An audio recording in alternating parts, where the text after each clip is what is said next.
That afternoon, the sky was gloomy, with the eerie cawing of crows filling the air. Gabamaru was awaiting execution, yet despite the executioner striking him dozens of times, he remained unscathed. Even the executioner's sword broke, much to the astonishment of those present. Gabamaru couldn't understand why he was unable to die, as he no longer had anything in life to cling to. Originally a ninja from the village of Iwakuge, Gabamaru had been trained in assassination techniques from a young age. Many died during training, but those who survived developed extraordinary bodies. This was why the executioner that afternoon couldn't kill Gabamaru, even though he hadn't yet resorted to using ninjutsu. The next day, Gabamaru was dragged to be burnt alive, an excruciating form of execution. Sometimes the victims would be mercifully killed beforehand. Unfortunately, the spear also shattered before Gabamaru, and although the pyre blazed fiercely, he just grimaced as only his clothes burned to ashes. He asked a girl sitting outside the prison to bring him some clothes, but she was too engrossed in her writing to care about his state of undress. In fact, Gabamaru had no information about his parents, having only heard that the village chief had killed them when he was young. Since then, Gabamaru had been raised as a ninja, living not with dreams but only to kill on command. He was caught because he had tried to leave the village without the village chief's permission, leading to his betrayal by his teammates during a mission.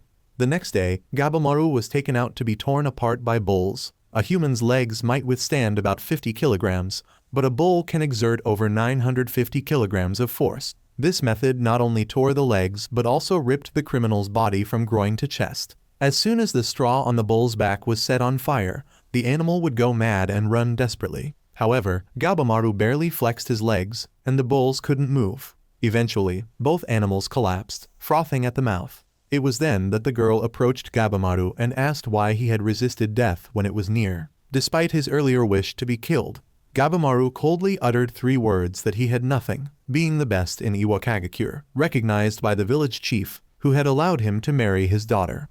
Unlike her cruel and brutal father, she was carefree and innocent, completely transforming Gabamaru's chaotic life. Shoes were not to be worn inside the house, and there was a requirement to pray once daily and express gratitude for this life. Gabamaru found himself bewildered and exhausted by her demands. He did not want to lose himself, so he asked the village chief for permission to leave. The chief agreed, but only if Gabamaru completed one final task.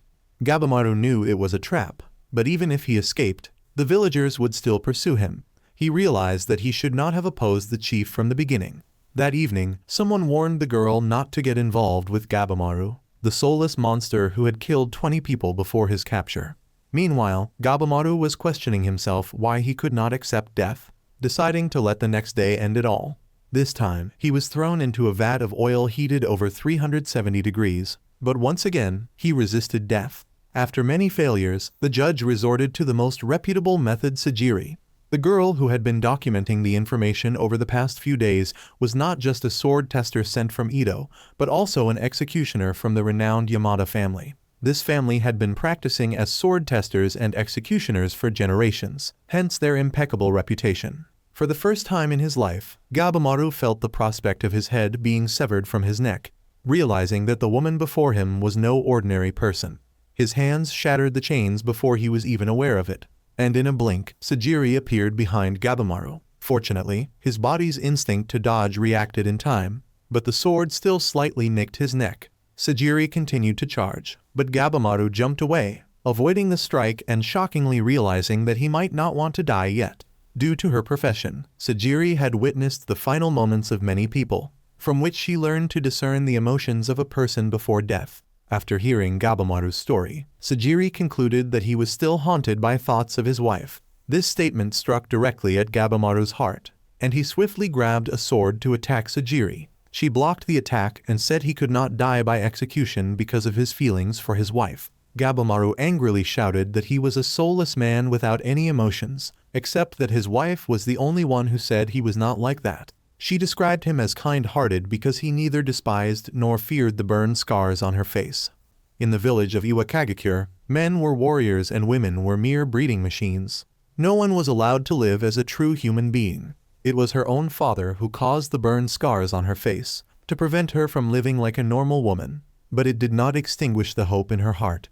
Seeing her husband hang his head in guilt, she gave him an unexpected kiss that made him blush and flustered. unsure of what to do. How could someone soulless react so adorably? However, during an exchange of techniques with Sajiri, Gabamaru gritted his teeth and screamed that he was a soulless being, a brutal monster, who, despite his efforts, could never be human. He still remembered the horrified expression on his wife's face when she saw him return from each killing, or when she secretly prayed for his safety. That was why Gabamaru wanted to put down his sword and live a peaceful life with his wife. He had thought the village chief would understand since she was his daughter. But no, the chief placed the village's interests above all, sacrificing even his daughter's happiness. At that moment, Gabamaru knew that a monster like him could never have peace.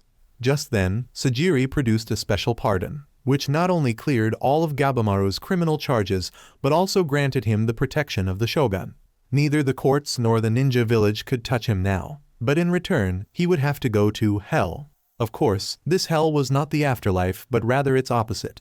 It was a fertile land overflowing with joy where pain did not exist, known as Shinsakayo. Since ancient times, it had been referred to by beautiful names such as paradise or heaven. Shinsakayo was far to the southwest, and those who discovered it were overwhelmed by a scene of flowers in full bloom and butterflies filling the sky, just like in the legends. It was rumored that the elixir of immortality existed there, prompting the shogun to send an expedition. However, what returned was a ship full of flowers and dismembered bodies. The shogun continued to send 5 more expeditions, but their bodies ended up nourishing the flowers. Gabamaru thought Sajiri was telling a fairy tale, and indeed, everyone thought so until they saw it themselves, making the shogun even more convinced of its existence. The elixir of life was also there, so he decided to go all in. The next expedition would be selected from the most dangerous death row inmates across the country, with the promise that anyone who brought back the elixir of immortality would be granted a pardon. This meant that Sajiri was here to find someone with the skills and the will to live.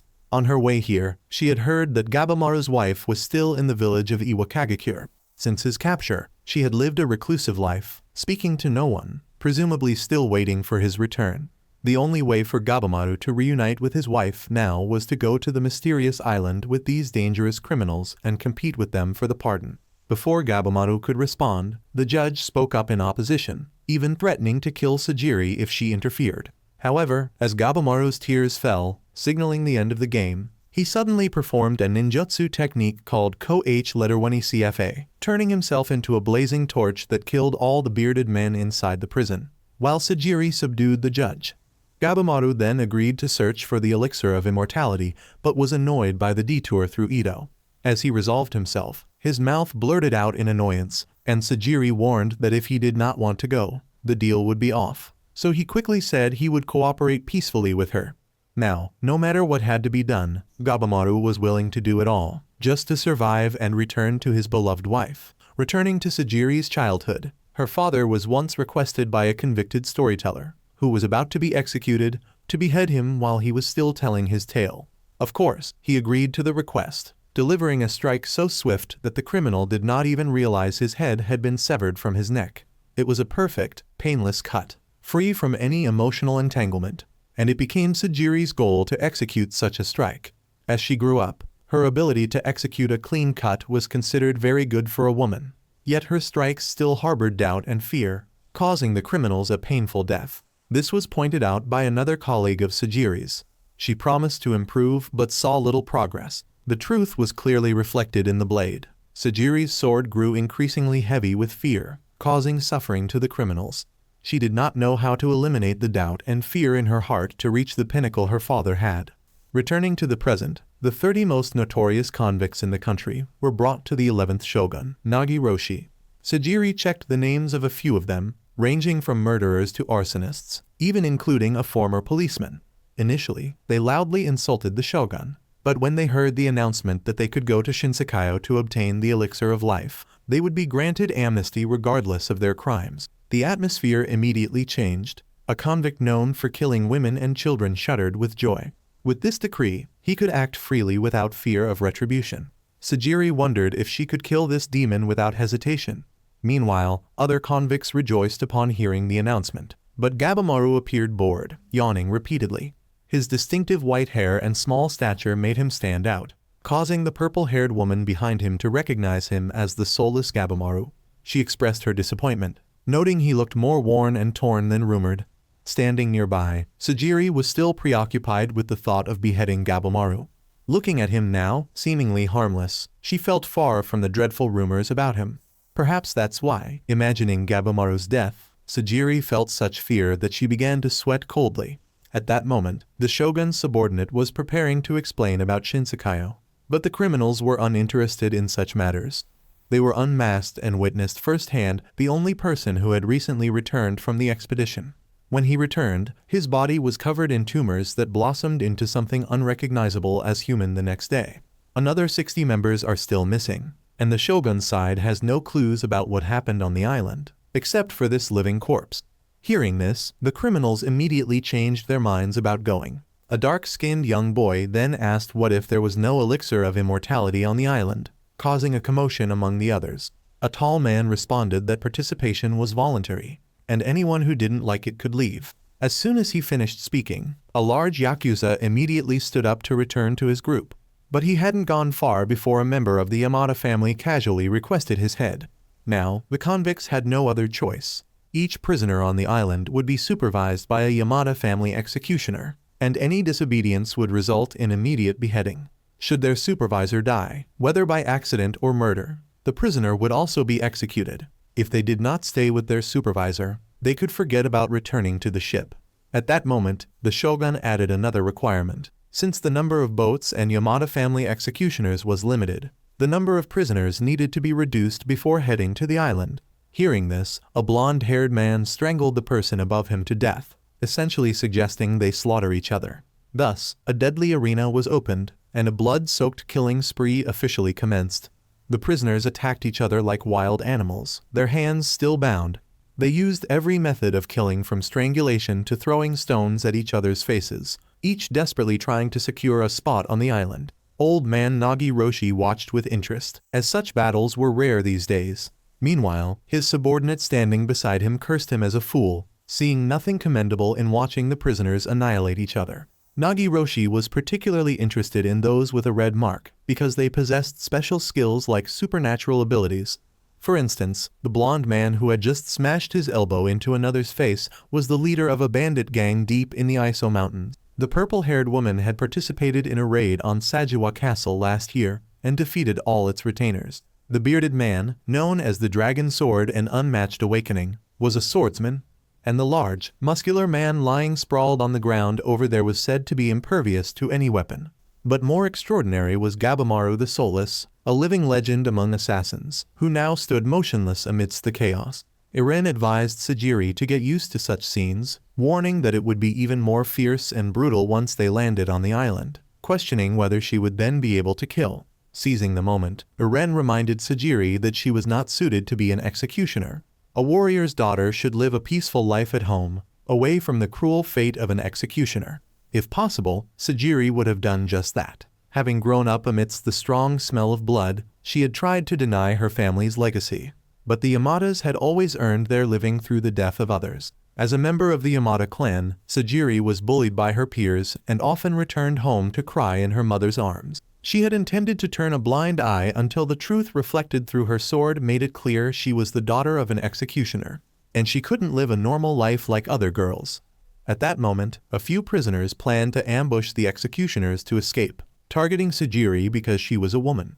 Iren was about to intervene, but Sajiri stopped him, refusing to passively accept her fate and determined to forge her own path. Despite a moment of fear, Sajiri courageously beheaded 3 prisoners as easily as slicing through bananas, only to be plagued by self-doubt afterwards. Suddenly, Gabamaru's voice brought her back to the present, questioning the necessity of choosing the cruelest ways to kill when there were other options. True, they were all murderers, but not all took pleasure in killing. Sajiri only killed those who needed to be killed, not participating in the bloody game willingly. However, his words only angered the samurai, who then ordered others to kill him to earn their pardon. One of them immediately picked up a rock and threw it at Gabamaru, but he dodged effortlessly. Realizing they were intent on killing him, he reluctantly acted in self-defense. Gabamaru calmly approached the man and in a flash, ripped his throat open, splattering blood everywhere. He dealt with each one harshly, even biting into their necks like a wild wolf. Gabamaru then ran straight to the sea, performing a mass slaughter under the blazing sunset. with hands stained with fresh blood dripping into the sea. Everyone was horrified to realize what it meant to be the #1 assassin in the legend. After witnessing everything, Sajiri realized something crucial: not the strength to fight her fear of killing, but the resolve to bear the responsibility for the lives she had ended with her sword. This sudden understanding brought tears to her eyes. Iren, standing beside her and thinking she was scared by the earlier scene, asserted that this burden was too great for her, but she sternly stated her intention to kill Gabamaru. In the end, after a frenzied slaughter, the surviving convicts were Eri Chobai, the bandit leader, Tamira the dragon sword, Nurugai from Sanka village, Nurugai the amnesiac, Hubo the Buddhist killer, Gabamaru the soulless, Akego, a courtesan, Yuyuzureha, a female ninja, Moyo Makira the heretic, and Yokayota the giant. These 10 convicts, under the supervision of 10 Yamada clan executioners, would set sail to the Hellish Island, also known as the Paradise of Ultimate Bliss, in search of the elixir of immortality. In Iwagakure village, there exists an unwritten rule that the village chief, despite being slashed or shot, with his intestines scattered across the ground, cannot die. It is believed that a medicine the chief once accidentally purchased from a foreign merchant has rendered him immortal. Gabamaru shared this story with Sajiri, who, from her expression, clearly did not believe in the existence of such a medicine. Gabamaru affirmed that the elixir of immortality was real, though he was unsure if it existed on this particular island. To facilitate their search, the executioners and prisoners split up and headed in various directions. The area, filled with exotic flowers and vibrant birdsong, left Sajiri in awe. Anyone witnessing such beauty might not find it strange if the elixir truly existed here. However, upon hearing Sheng's immediate objection, noting that the place was more frightening than natural, filled with unnatural-looking things, Gabamaru advised Sajiri to stay vigilant instead of getting distracted by the surroundings. After saying this, he tried to break free from his bindings, arguing that tied hands would hinder their search. However, Sajiri, firm in following the general's orders, threatened to execute him if he continued to break the rules. Gabamaru tried to justify bending the rules slightly, also pointing out the illogical aspect of being provided with only enough food for 3 days, with the only clue being a small piece of paper. He suspected that the shogun never truly cared whether they found the elixir or not. Unexpectedly, Sajiri drew her sword towards Gabamaru, reminding him that she was an executioner, not his ally. If he failed in his quest and did not earn a pardon, it would not concern her, even without the ropes. Sajiri did not hesitate to be ready to decapitate him on the spot. Gabamaru sighed, resignedly extending his hands to be tied, realizing that obeying her was his only way to return to his wife sooner. Just then, an iron weight struck him in the face, thrown by Nurugai the amnesiac, one of the 10 prisoners sent to the island. He was a warrior monk, obsessed with armors and weapons, known for having killed and robbed hundreds of weapons from various warriors. Despite being strangled, Gabamaru managed to point out that Nurugai was not bound by the hands. Sajiri immediately questioned Nurugai about where his bindings were, to which he replied, mocking her for being too rigid, stating that with such stubbornness she would always remain a minor figure. At that moment, Nurugai interrupted their conversation, furiously scolding Gabamaru for ignoring him, and decided to use his toolkit to brutally mutilate him as a form of satisfaction. He proclaimed that weapons are most beautiful when bathed in fresh blood, and intended to show Gabamaru just how beautiful that could be. Gabamaru didn't understand what this madman was thinking, complaining that lingering around here would only allow others to get ahead. In reality, Nurugai had already figured that since there were no clues from the start, it was fine to kill everyone first and search leisurely later. The executioners from Yamada were merely there to supervise them, allowing them to freely kill each other. Forced into a fight and burdened by the girl's insistence on him wearing his bindings, Gabamaru found himself in a troublesome situation. Nurugai charged at him, delivering a strike that shattered his weapon into pieces. As Nurugai switched weapons, none proved effective, even though Gabamaru calmly tied his bindings with his mouth. Enraged, Nurugai vowed to use everything he had to beat him. But Gabamaru, uninterested in playing along, kneed him in the crotch, sending Nurugai's robust body flying, shocking both Kaizo and Sajiri. As Nurugai's weapons fell noisily towards Gabamaru, he not only dodged but also kicked the earlier weapon straight into Nurugai's body. It seemed like a lethal blow, but Nurugai, having wrapped himself in armor, survived and laughed heartily, warning Gabamaru that he was doomed. However, it was Nurugai who ended up dead by the very weapons he had collected. Meanwhile, Gabamaru hadn't even broken a sweat despite his hands being tied. At that moment, Keizo unexpectedly drew his sword, not to attack Gabamaru but to take Nurugai's head back home. Sajiri reminded him to be careful on his return, as 60 other criminals were still scattered across the island. Keizo felt lucky to escape the chaos early, grateful for the early departure. Just before the ship docked, the prisoners had already tried to eliminate each other, and upon arriving on the island, some conspired for personal gain, with none adhering to social norms. They cared little for laws or duties, and some even considered killing the executioners to survive. For a samurai, the general's command is absolute. But now that doesn't matter because the top priority is to find the elixir of immortality. Keizo mentioned that Shing was even planning to help Sajiri take Gabamaru's head. But before he could draw his sword, Gabamaru stopped him. At this point, he just wanted to return to his wife and was unconcerned with anything else. Keizo, laughing, urged Gabamaru to hurry, predicting that the situation would completely change in a few hours. Meanwhile, Iren had just arrived on the island because he had to carry the giant, Yoku Yoda. Sensing something unusual, he drew his sword and charged, but was quickly turned into food for a murderer. Half of the remaining criminals also died upon arriving on the island. The bandit leader Chobai killed the murderer Hubo, and the courtesan Akagi was slain by the executioner accompanying her. The apostate Makira died from a kunai.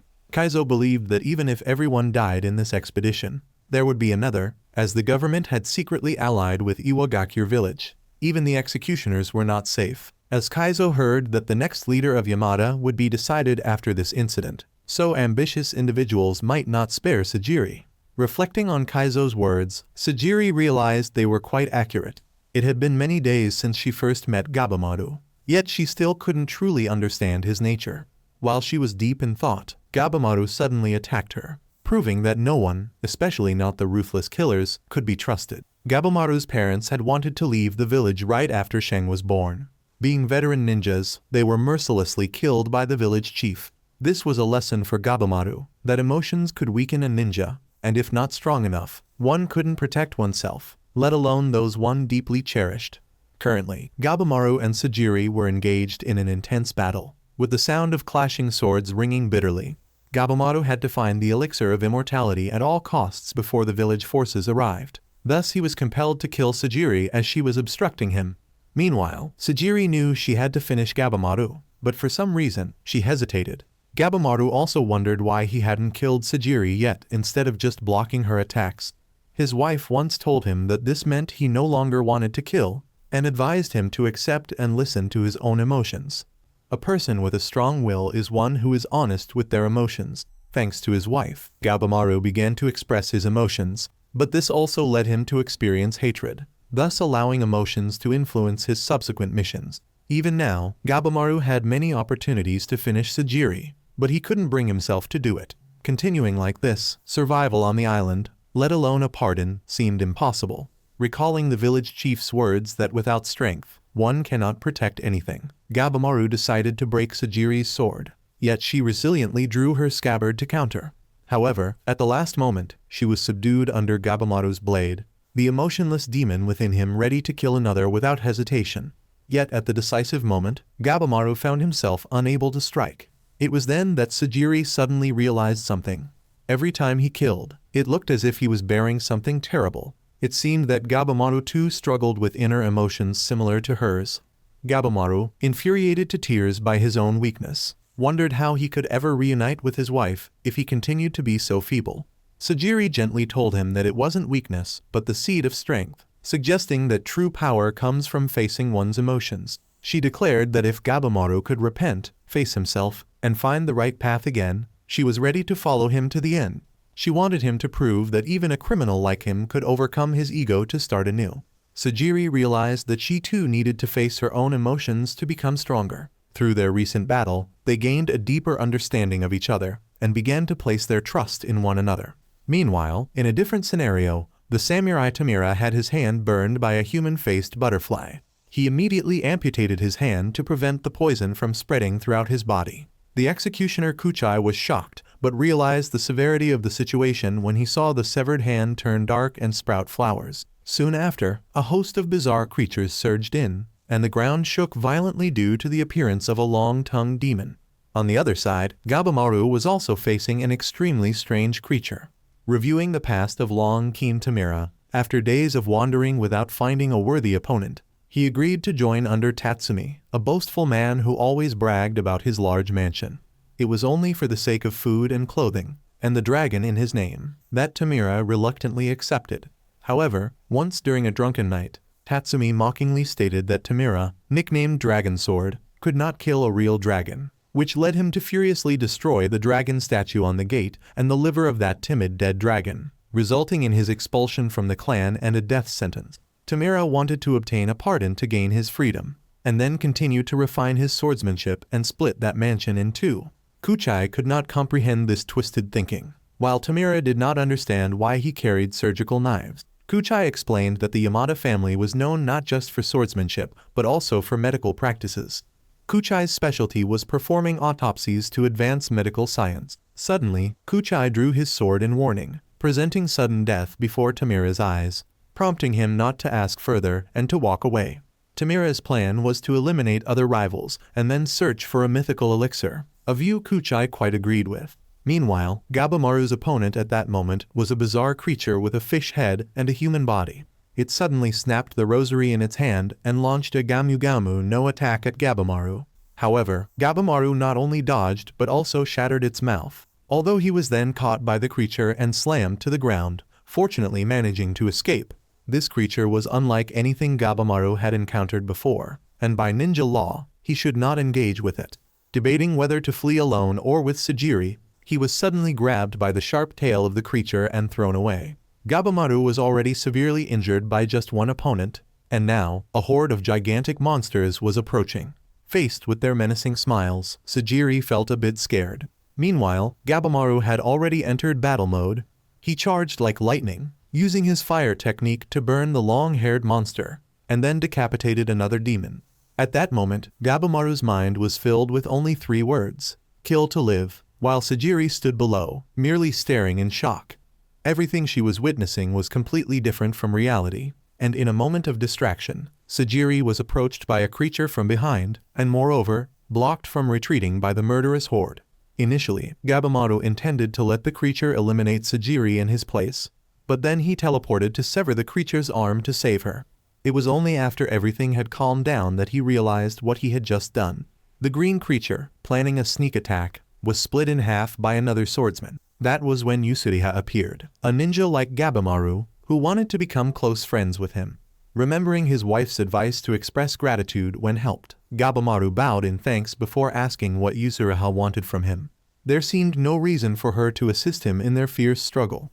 Yusuriha coyly approached Gabamaru, praising his strength and reliability, and expressed her desire for his protection against danger. The cheap seduction tricks of a female ninja did not sway Gabamaru, who gently threw her down to the ground to teach her a lesson for flirting with a married man. Caught in her act, Yusuriha was somewhat embarrassed but genuinely intended to collaborate with him, arguing that 5 people were better than 2.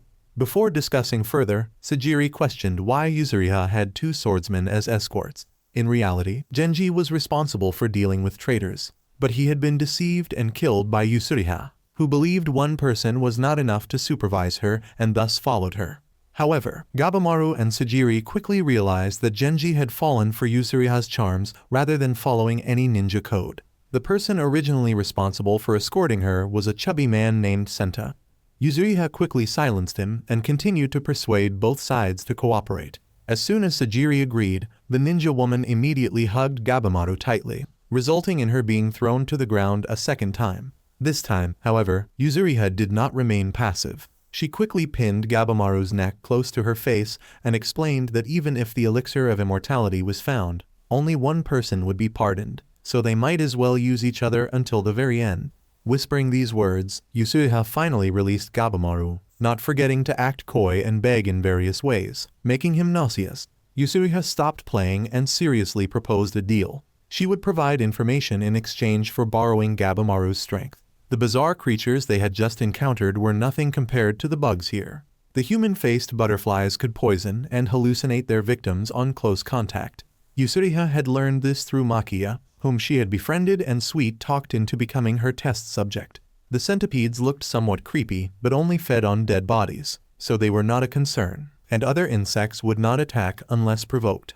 Knowing all this was thanks to Makiya's efforts, Yuzuriha simply feigned death to catch him off guard and then killed him. Senta continued to provide additional useful information, noting that many items on the creatures bore distinct religious symbols, mostly a mix of Buddhism and Taoism. The more they learned, the less this island seemed like a paradise. Sajiri also discovered that the internal structures and muscles of the monsters cut by the swords were from a living species.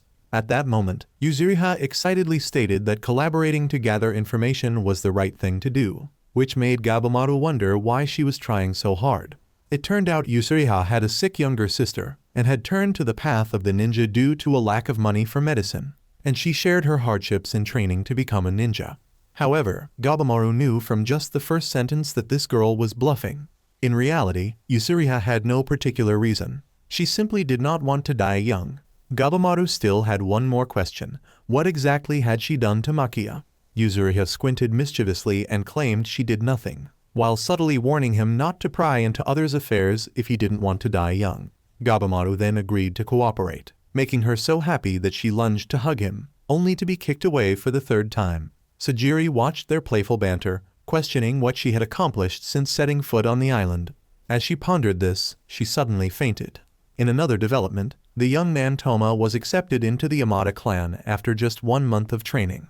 The final test he had to pass before being promoted was to decapitate a criminal. Toma himself suggested a place to go to rescue his older brother Chobai, who had been tortured for a month waiting for his younger brother to come to his rescue, only to find out that the only way to escape was to reach this cursed island. Fortunately, Chobai was not afraid of the bizarre creatures, but was thrilled to behead them in a moment of excitement. From a young age, Toma admired his brother's ability to grasp situations. After the lord they were serving committed a crime and was forced to dissolve their clan. Their mother died from a severe illness, and their father was executed shortly afterward for participating in a revenge plot.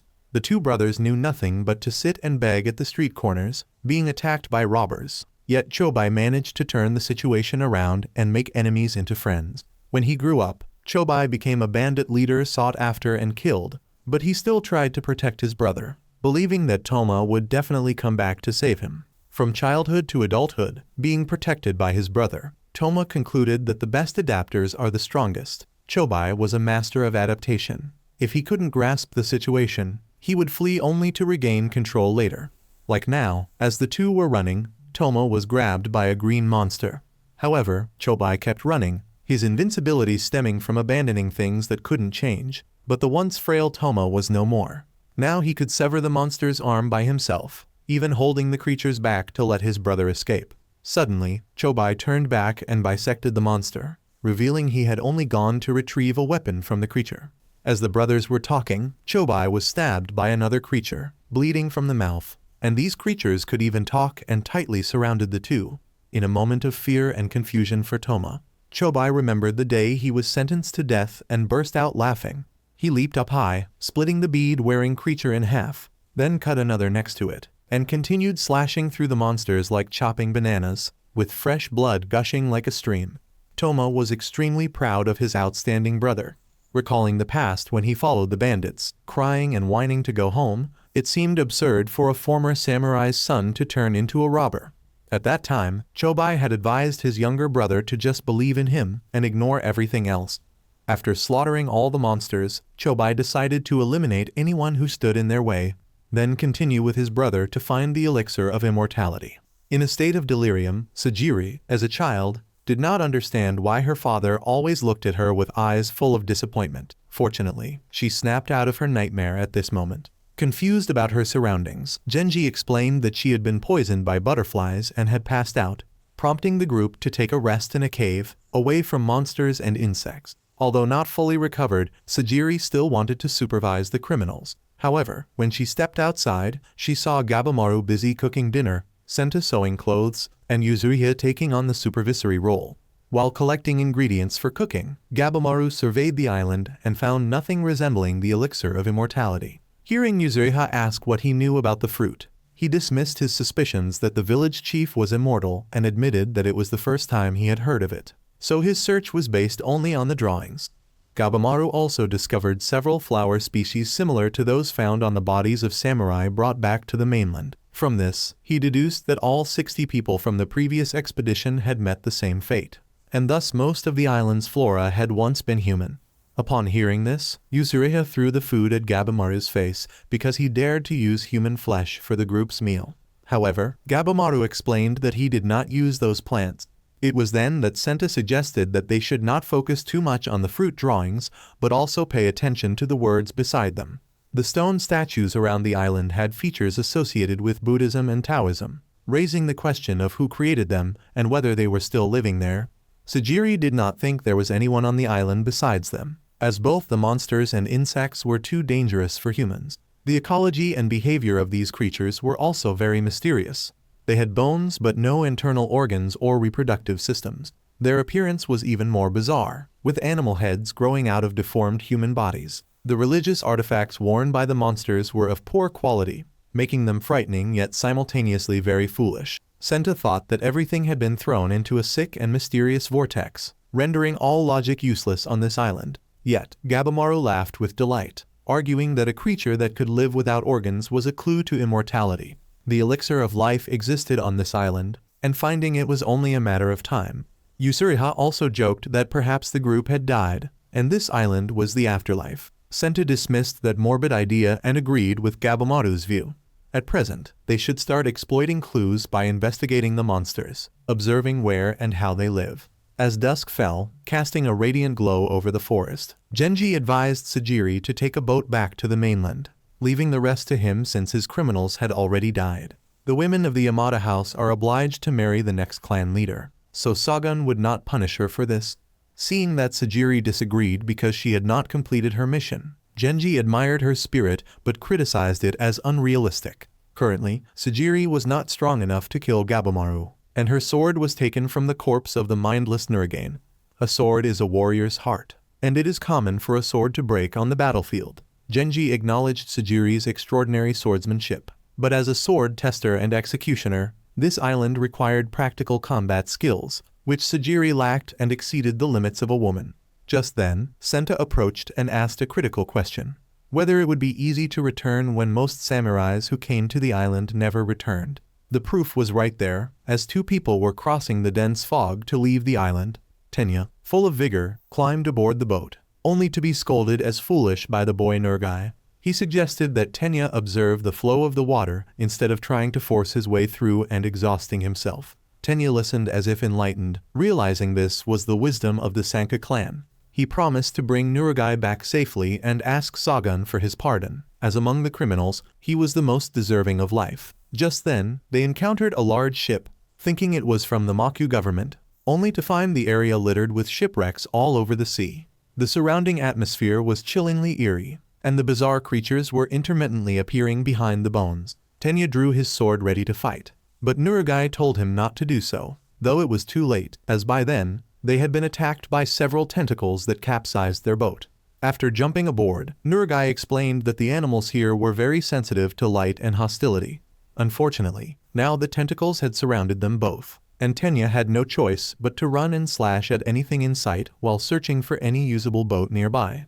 In this precarious situation, Nurugai suddenly remembered his grandfather's advice. He must survive to continue the Sanka clan's bloodline. Everything started when Nurugai accidentally saw the samurais wandering on the mountain, thinking they were lost, so he kindly offered to lead them down the mountain. One of them suggested resting at his village, but he inadvertently brought danger home, resulting in a brutal massacre of the entire village that very day. Moreover, Nurugai was captured and awaited execution after they extracted all information about the Sanka clan. In his most desperate moment, Tenya appeared, determined to rescue the pitiful Nurugai by bringing him to this island with him. As they were fleeing, they stumbled upon the flower-covered corpse of Kaizo. Tenya wanted to save his teammate, but suddenly a tentacle cleaved the man in two. Now, dozens of twisting tentacles had surrounded the area, and Nurugai, seeing Kaizo's body, remembered his grandfather. He lost all spirit and collapsed to the ground, overwhelmed with guilt and self-loathing, no longer wanting to flee or fight. He thought this was the punishment he deserved for causing the death of his grandfather and everyone in the village. The tradition of the Sanka is to live for the mountain and the village. Now that he was the only survivor while everyone else was dead, he felt no desire to continue living. Tenya, unconcerned with these traditions, kept slashing at the tentacles to protect Nurugai, determined to bring him back regardless. After a moment of clarity facilitated by his elder brother, Nurugai grasped the situation and was tossed a sword, with the goal of overcoming the monsters to reach a boat ahead. After an exhausting struggle, they safely reached the shore, although all currents here led back to the island, and only by finding an outward flow could they hope to escape. While washing the blood off, Tenya shockingly discovered that Nurugai was not a boy but a real girl. Embarrassed, he covered his eyes, but she comfortably flaunted herself without any shyness. Seeing his decent demeanor, Nurugai decided she must marry him upon their return. After bathing, the two decided to walk around the island to find an outward current. Back with Sajiri's group, Genji still insisted she return at dawn. Senta half agreed with him, but also wanted Sajiri to stay in case Gabamaru caused trouble. That night, Sajiri came to supervise Gabamaru instead of another executioner, and he unexpectedly asked if she was feeling better, surprising her greatly. It turned out Gabamaru had intentionally chosen the cave as a resting place to wait for her wounds to heal. Thanks to Sajiri, Gabamaru had become more calm and determined, ready to devise a plan of counterattack even if the Iwagakure village were to come. Gabamaru, wanting to live with his wife, decided not to flee from his adversaries anymore, but to confront them directly. He also encouraged Sajiri not to doubt herself, as she was truly strong. She just hadn't fully realized it yet. Therefore, the next morning, Sajiri bluntly refused Genji's request to return.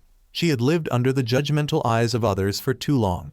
As a woman of the Yamada clan, all she wanted was to be recognized as a true samurai.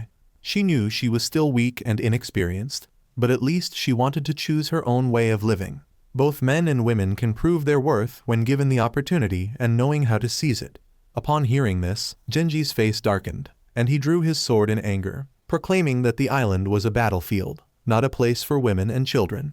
However, Sajiri quickly seized his sword, adhering to the lesson that one could find weapons on the battlefield from the day before. Frustrated, Genji grabbed his sword back, only to be suddenly struck by Yoda, who sliced open his abdomen. Yoda was born into a family that loved him dearly. From a young age, he ate more than other children, which might explain the terrifying strength that was latent in him since childhood. He could kill his own parents just by throwing stones, and he turned the villagers into corpses. Currently, Genji, in order to protect Sajiri, had bitten off one of Yoda's hand claws, causing him to fly back and vomit a mouthful of blood as his back slammed against a tree trunk. Horrified, Sajiri ran to check on him, and Genji, with his last breath, urged her to flee before it was too late. However, at that moment, Yoda lunged towards Sajiri, but Gabamaru appeared in time and kicked him away. Despite his massive body rolling on the ground, breaking several trees, he was unharmed and managed to get up. Sajiri worriedly mentioned that he was the giant from Bijin, assigned to accompany Eren, but now wandering alone. Gabamaru stared into Yoda's bloodthirsty eyes, knowing it was inevitable that he would have to kill him. However, the recent kick proved ineffective, indicating that Yoda's body was as tough as a ninja from Iwagakure. According to the 9th steel law of ninjas, the village chief taught Gabamaru to always analyze his opponent before attacking. So, he needed to test how strong Yoda was before devising a suitable attack strategy. Yoda, being hot-headed, uprooted a large tree with one hand and hurled it at Gabamaru. Sajiri gritted her teeth and used her body to shield Genji, while Gabamaru instructed her to stay put rather than foolishly rushing to assist him. As Yoda's physical prowess surpassed Gabamaru's, he called for Yuzuriha, who was perched on a nearby tree branch, to help. Yet, she responded that she was only responsible for gathering information, and that the fighting depended entirely on Gabamaru, and sitting there cheering for him was already quite good. Frustrated, Gabamaru's eyes twitched continuously, but he had to quickly set that aside as Yoda approached. The upcoming slap seemed not too dangerous, and he planned to concentrate his strength to punch Yoda's right hand. However, as the large hand was about to hit him, his ninja instincts told him that dodging was essential to avoid certain death. Indeed, Yoda's hand smash stirred up the earth beneath Gabamaru. Seeing his prey narrowly escape death, Yoda continued to flail his arms and legs in an attempt to catch him, but to no avail. Gabamaru was forced to jump back, surprised by the large body's quick reaction. His instincts told him that if he took the hit head-on, his flesh would be torn and bones crushed. Consequently, Gabamaru stomped on the ground, using the ninja technique Stone Thunder Kick to shoot a series of rocks at high speed towards Yoda. The force was enough to pierce through tree trunks, yet the giant took all hits without a scratch. Gabamaru then used the invincible cloth technique, making the fabric wrapped around his waist as hard as iron and steel, but still could not injure him. He continued to activate long-range ninja techniques to attack, but none were effective, as if Yoda's body was invincible. By this time, Genji was very weak and advised Sajiri not to try in vain any longer and to run, but she ignored him and insisted on stopping his bleeding. Now Genji saw her show emotions like a normal woman.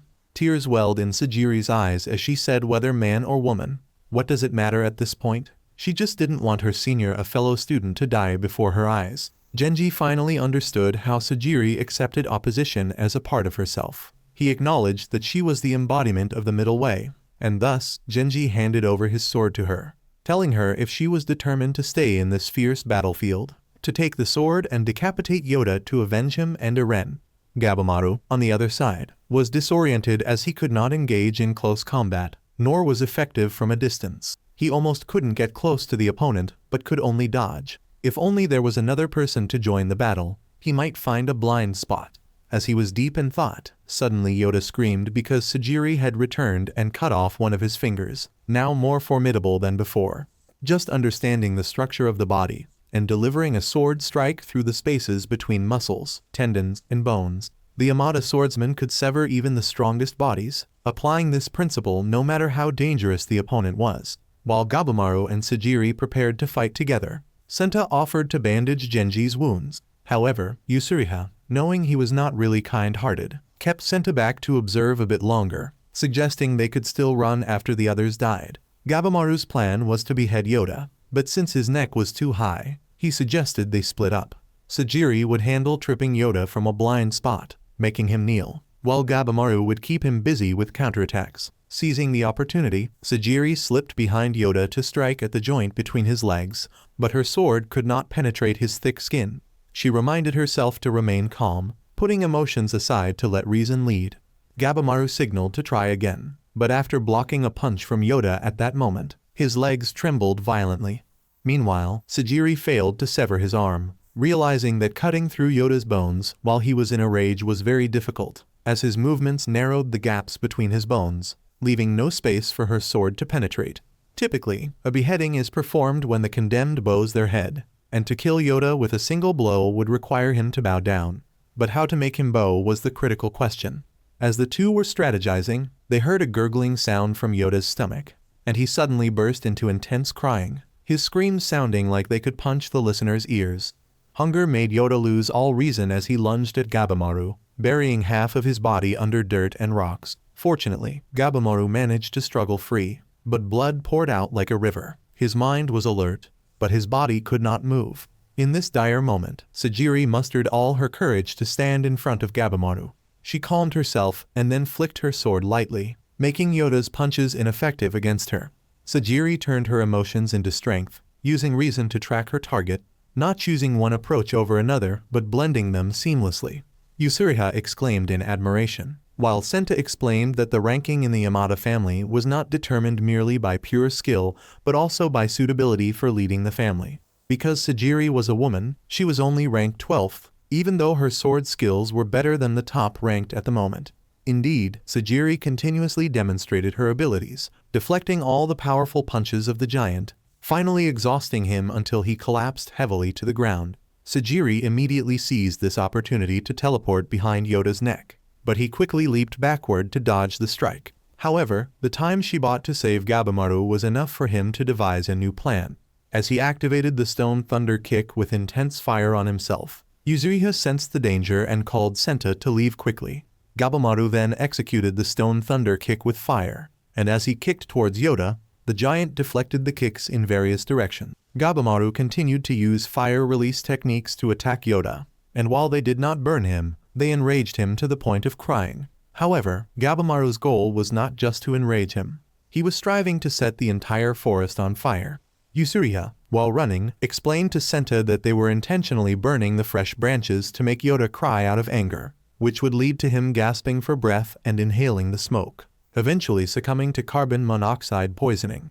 This strategy would force Yoda to bow down to avoid the toxic gases infiltrating his lungs, a posture perfect for Sajiri to execute her most skilled slash. Yoda attempted to attack her, but Gabamaru held him down by grabbing his arms, making it easier for her to strike. Sajiri's mind was calm as water as she gently swung down her blade. Childhood memories flashed before Yoda's eyes, always hungry, always feeling lonely with no one to play with. But in this moment, Yoda felt a comforting warmth as Sajiri consoled him, wishing him peace despite his misdeeds.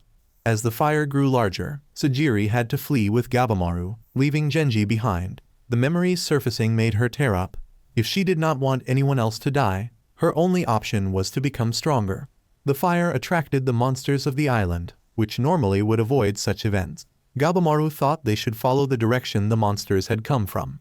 The ecosystem of these monsters was the only clue to the elixir of life, so despite his reluctance, he had to track them down to be reunited with his wife sooner. Sajiri also had to put aside her concerns for other swordsmen and focus on finding the elixir with her team as quickly as possible. After a frantic escape from the blaze, the two encountered Yusuriha and Senta standing right ahead.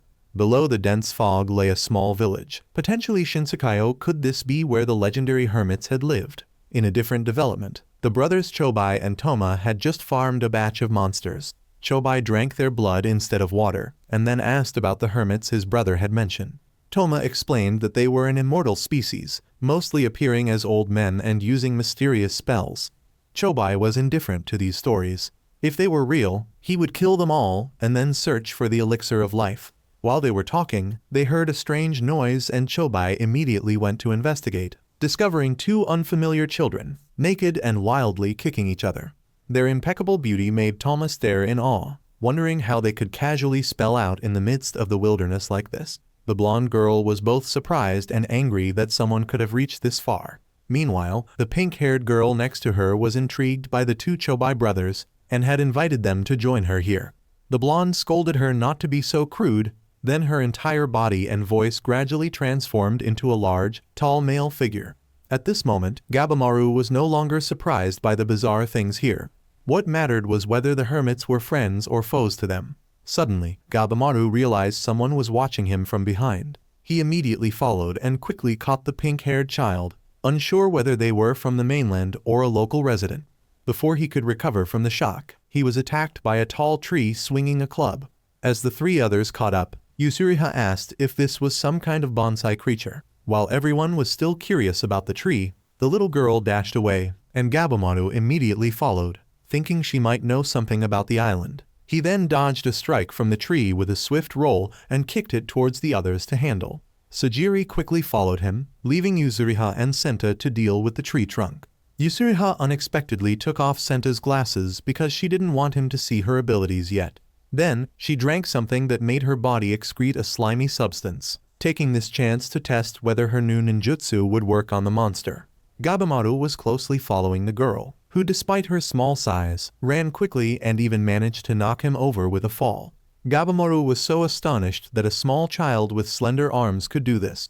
Just then, Sajiri caught up, saying she had no bad intentions and just wanted to ask the girl some questions. Unexpectedly, the girl stopped, and just as Sajiri thought she had successfully communicated, the girl waited for her to get close and then threw a punch. Fortunately, Gabamaru appeared in time to block the punch for her, the force not only repelling him but also making a seasoned ninja like him spit blood. The strength was not as overwhelming as Yoda's. It seemed to be just pure strength of the girl.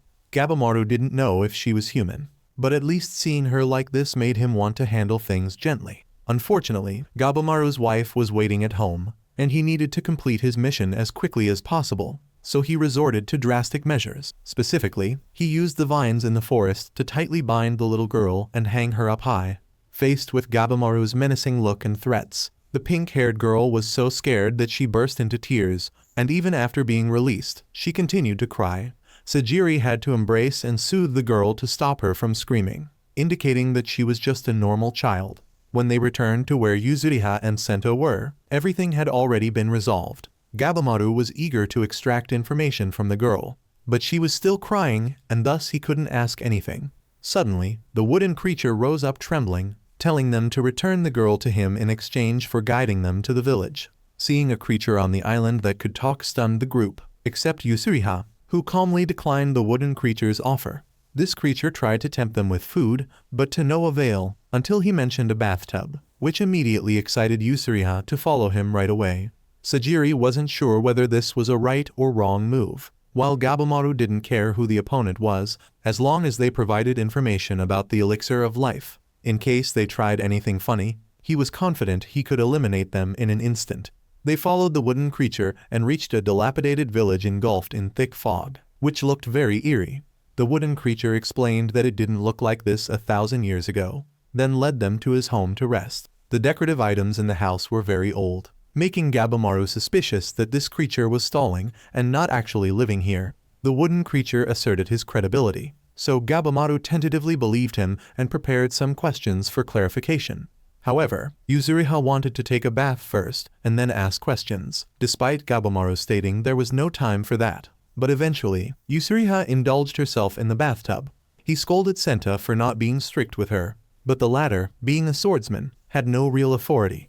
Yusuriha advised Gabamaru not to overwork himself. Instead of feeling down like an old man, he should join her in the bath. Sajiri also joined Yusuriha in the bath, claiming to supervise her on behalf of Senta. But once she stepped into the bathtub, she couldn't resist its allure. Suddenly, the pink-haired girl poked Sajiri on the shoulder, placed a towel down for her, and then dashed out. While they were comfortably bathing, Senta wanted to drink water, but Gabamaru didn't allow it, fearing it wasn't safe. Just then, the wooden man brought in a tray of delicious fresh fruit, making Senta drool over it. Gabamaru saw his desire and told Senta to go ahead and eat. Then he asked about the relationship between the wooden man and the pink-haired girl, but it was a secret the wooden man couldn't reveal. Gabamaru then requested the wooden man to tell him about the island and the location of the elixir of life. However, as soon as he finished speaking, Yusuriha barged in, disrupting them, and soon everyone was eating heartily, except for Sajiri and Gabamaru, who didn't eat anything. The wooden man explained that this place was called the Land of the Gods, where deities resided, and the elixir of life they were searching for was known as Dan, the source of eternal life. The island was divided into 3 areas: the shore and forest known as Ryu, the village they were in was in an area called Hoyo, and the Dan was located in Bonglai, the central area of the island. Senta stood up excitedly for gathering such useful information, and Gabamaru's heart raced with the confirmation that the elixir of life did exist, which meant he could potentially return to his wife. However, Gabamaru still needed tangible proof of its existence. The wooden man stated that eventually, he would meet the great immortals, and by then, he would have to believe whether he wanted to or not. Indeed, the 2 beings that Chobai and Toma encountered were the ones referred to by the wooden man. Even though Chobai cleaved the golden-haired entity in 2, it could regenerate just like before. Even when Chobai axed down, the creature effortlessly blocked with one hand, shattering the weapon into hundreds of pieces. They might defeat the sea gods, but the great immortals were of a different level. The wooden creature welcomed them warmly because this was the furthest place they could come.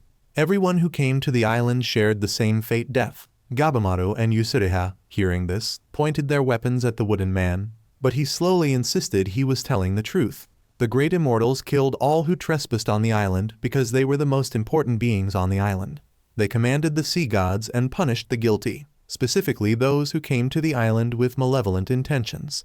After Toma was severely beaten, he was thrown into a pit surrounded by the corpses of those from previous expeditions.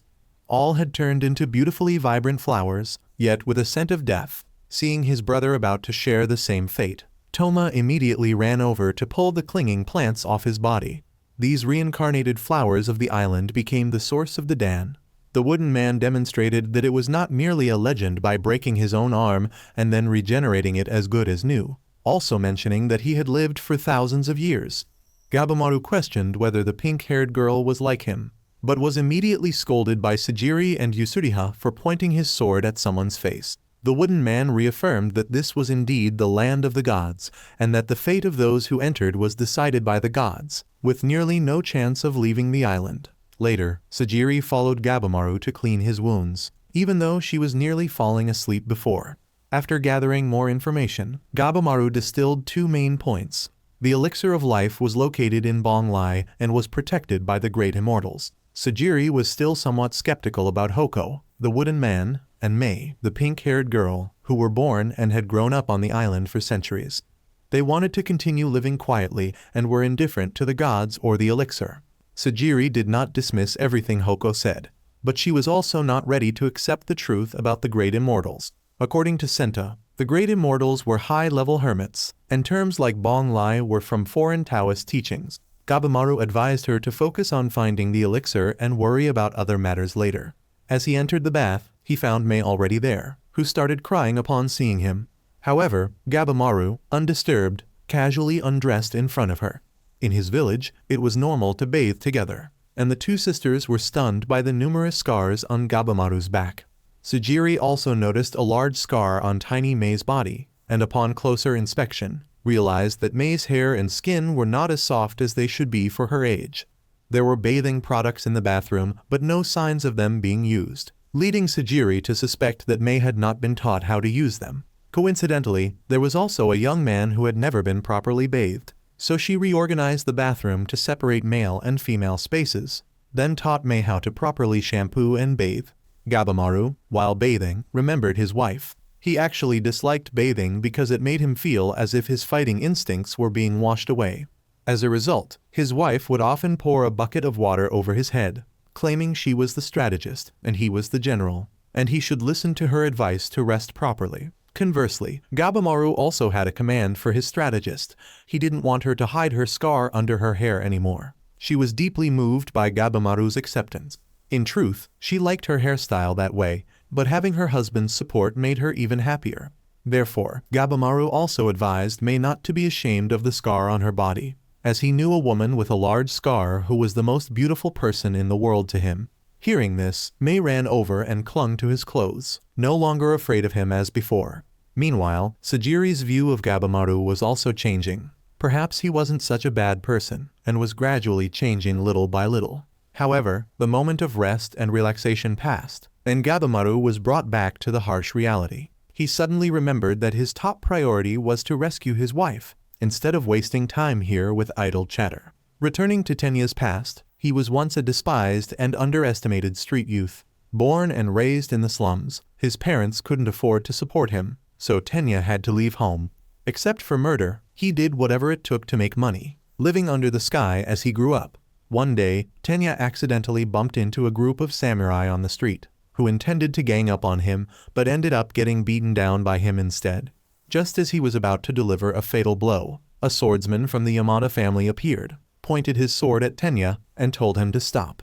In the present, Tenya and Nurugai were wandering along the beach looking for a reverse current, but the scorching sun seemed about to burn them both. Tenya complained about the pessimism of the girl next to him, feeling that his idea was the best someone like him could come up with. Since the forest was full of bugs and dangerous monsters, he didn't want to lead Nurugai into it. This made the girl admire him even more, and she was determined to have this good boy as her husband. Tenya gave in to her persistence, deciding that any talk of marriage would wait until they survived and left the place, now focusing on avoiding combat to ensure safety. However, their plans were thwarted when they unfortunately encountered a girl who descended from the sky onto the sea. This person also had the ability to change gender flexibly, which meant she was one of the great fairies. Seeing this, Tenya shouted that this creature was a monster and ran into the forest. However, a man with orange hair quickly caught up to them, and with a single palm strike, Tenya was knocked into a tree trunk. Nurugai was alarmed and tried to run to her future husband. But the orange-haired man stopped her and asked if she was bothered by the abnormalities, stating that he personally despised them. Before he could launch an attack, Nurugai's reflexes proved quicker, and she even managed to leap back to where Tenya was lying unconscious on the ground.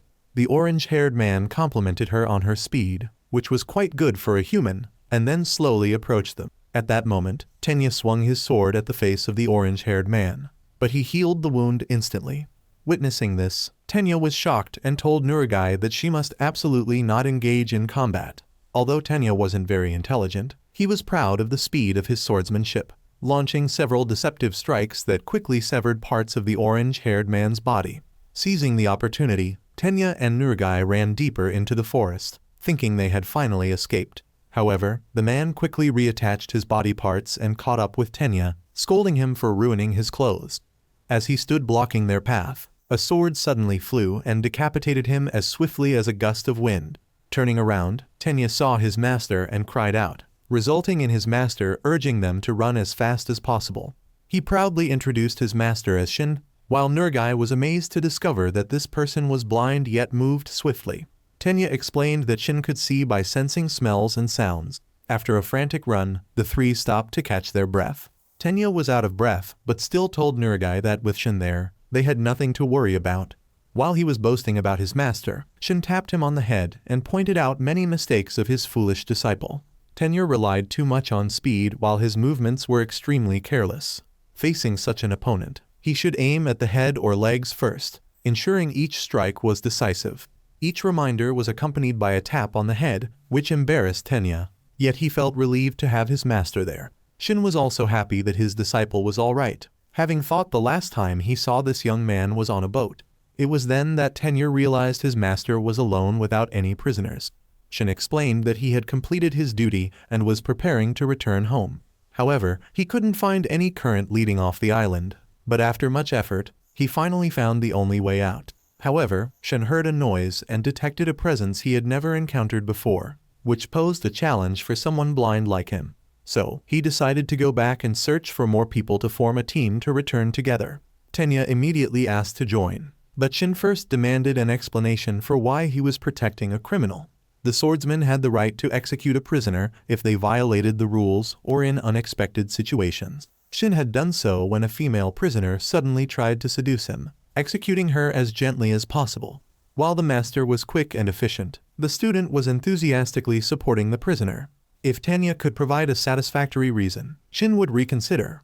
Tenya argued that Nurugai hadn't committed any crime, but Shin had memorized most of the contents of the death row list and was aware of their circumstances. However, the era they lived in defined what was considered a crime, and the Yamada clan was merely the sword of the era without the right to choose whom it struck.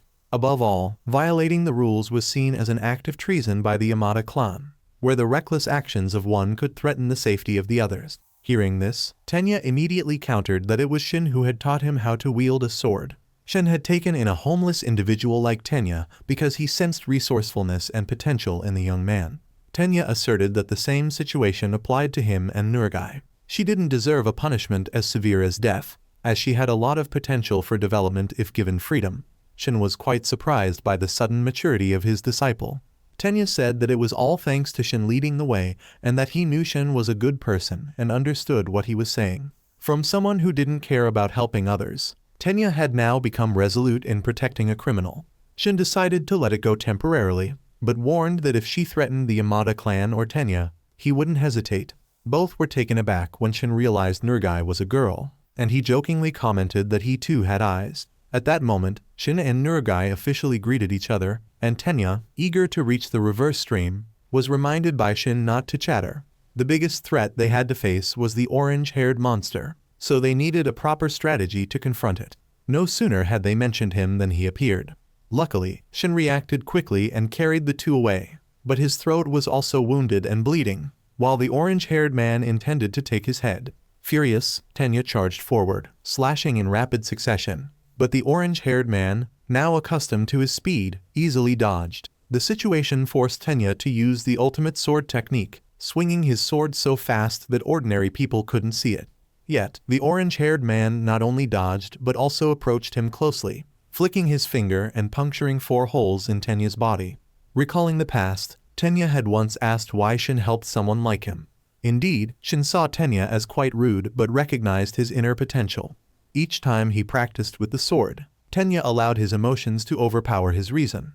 Perhaps because he himself didn't want to become a samurai, Shin did not force his disciple to follow the rules of the samurai from the beginning, but he believed that one day Tenya would find something he wanted to protect, and his sword skills would surely help him then. However, until now, Tenya had only faced disdain from outsiders, having been born without status or wealth, and seemingly lacking potential. Seeing that Tenya wanted to give up sword training, Shin set a condition. If Tenya could land a strike on him, he would accept his decision.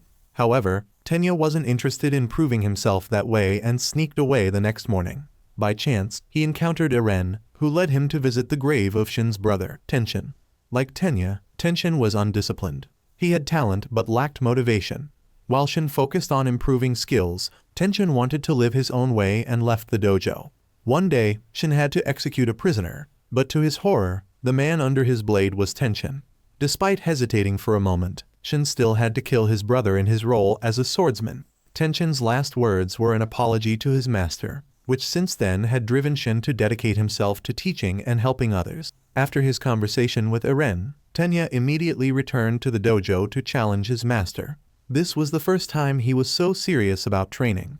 Despite failing time and again, Tenya refused to give up and kept going at it. Shin was the first to believe in his potential, even when Tenya himself lacked self-belief.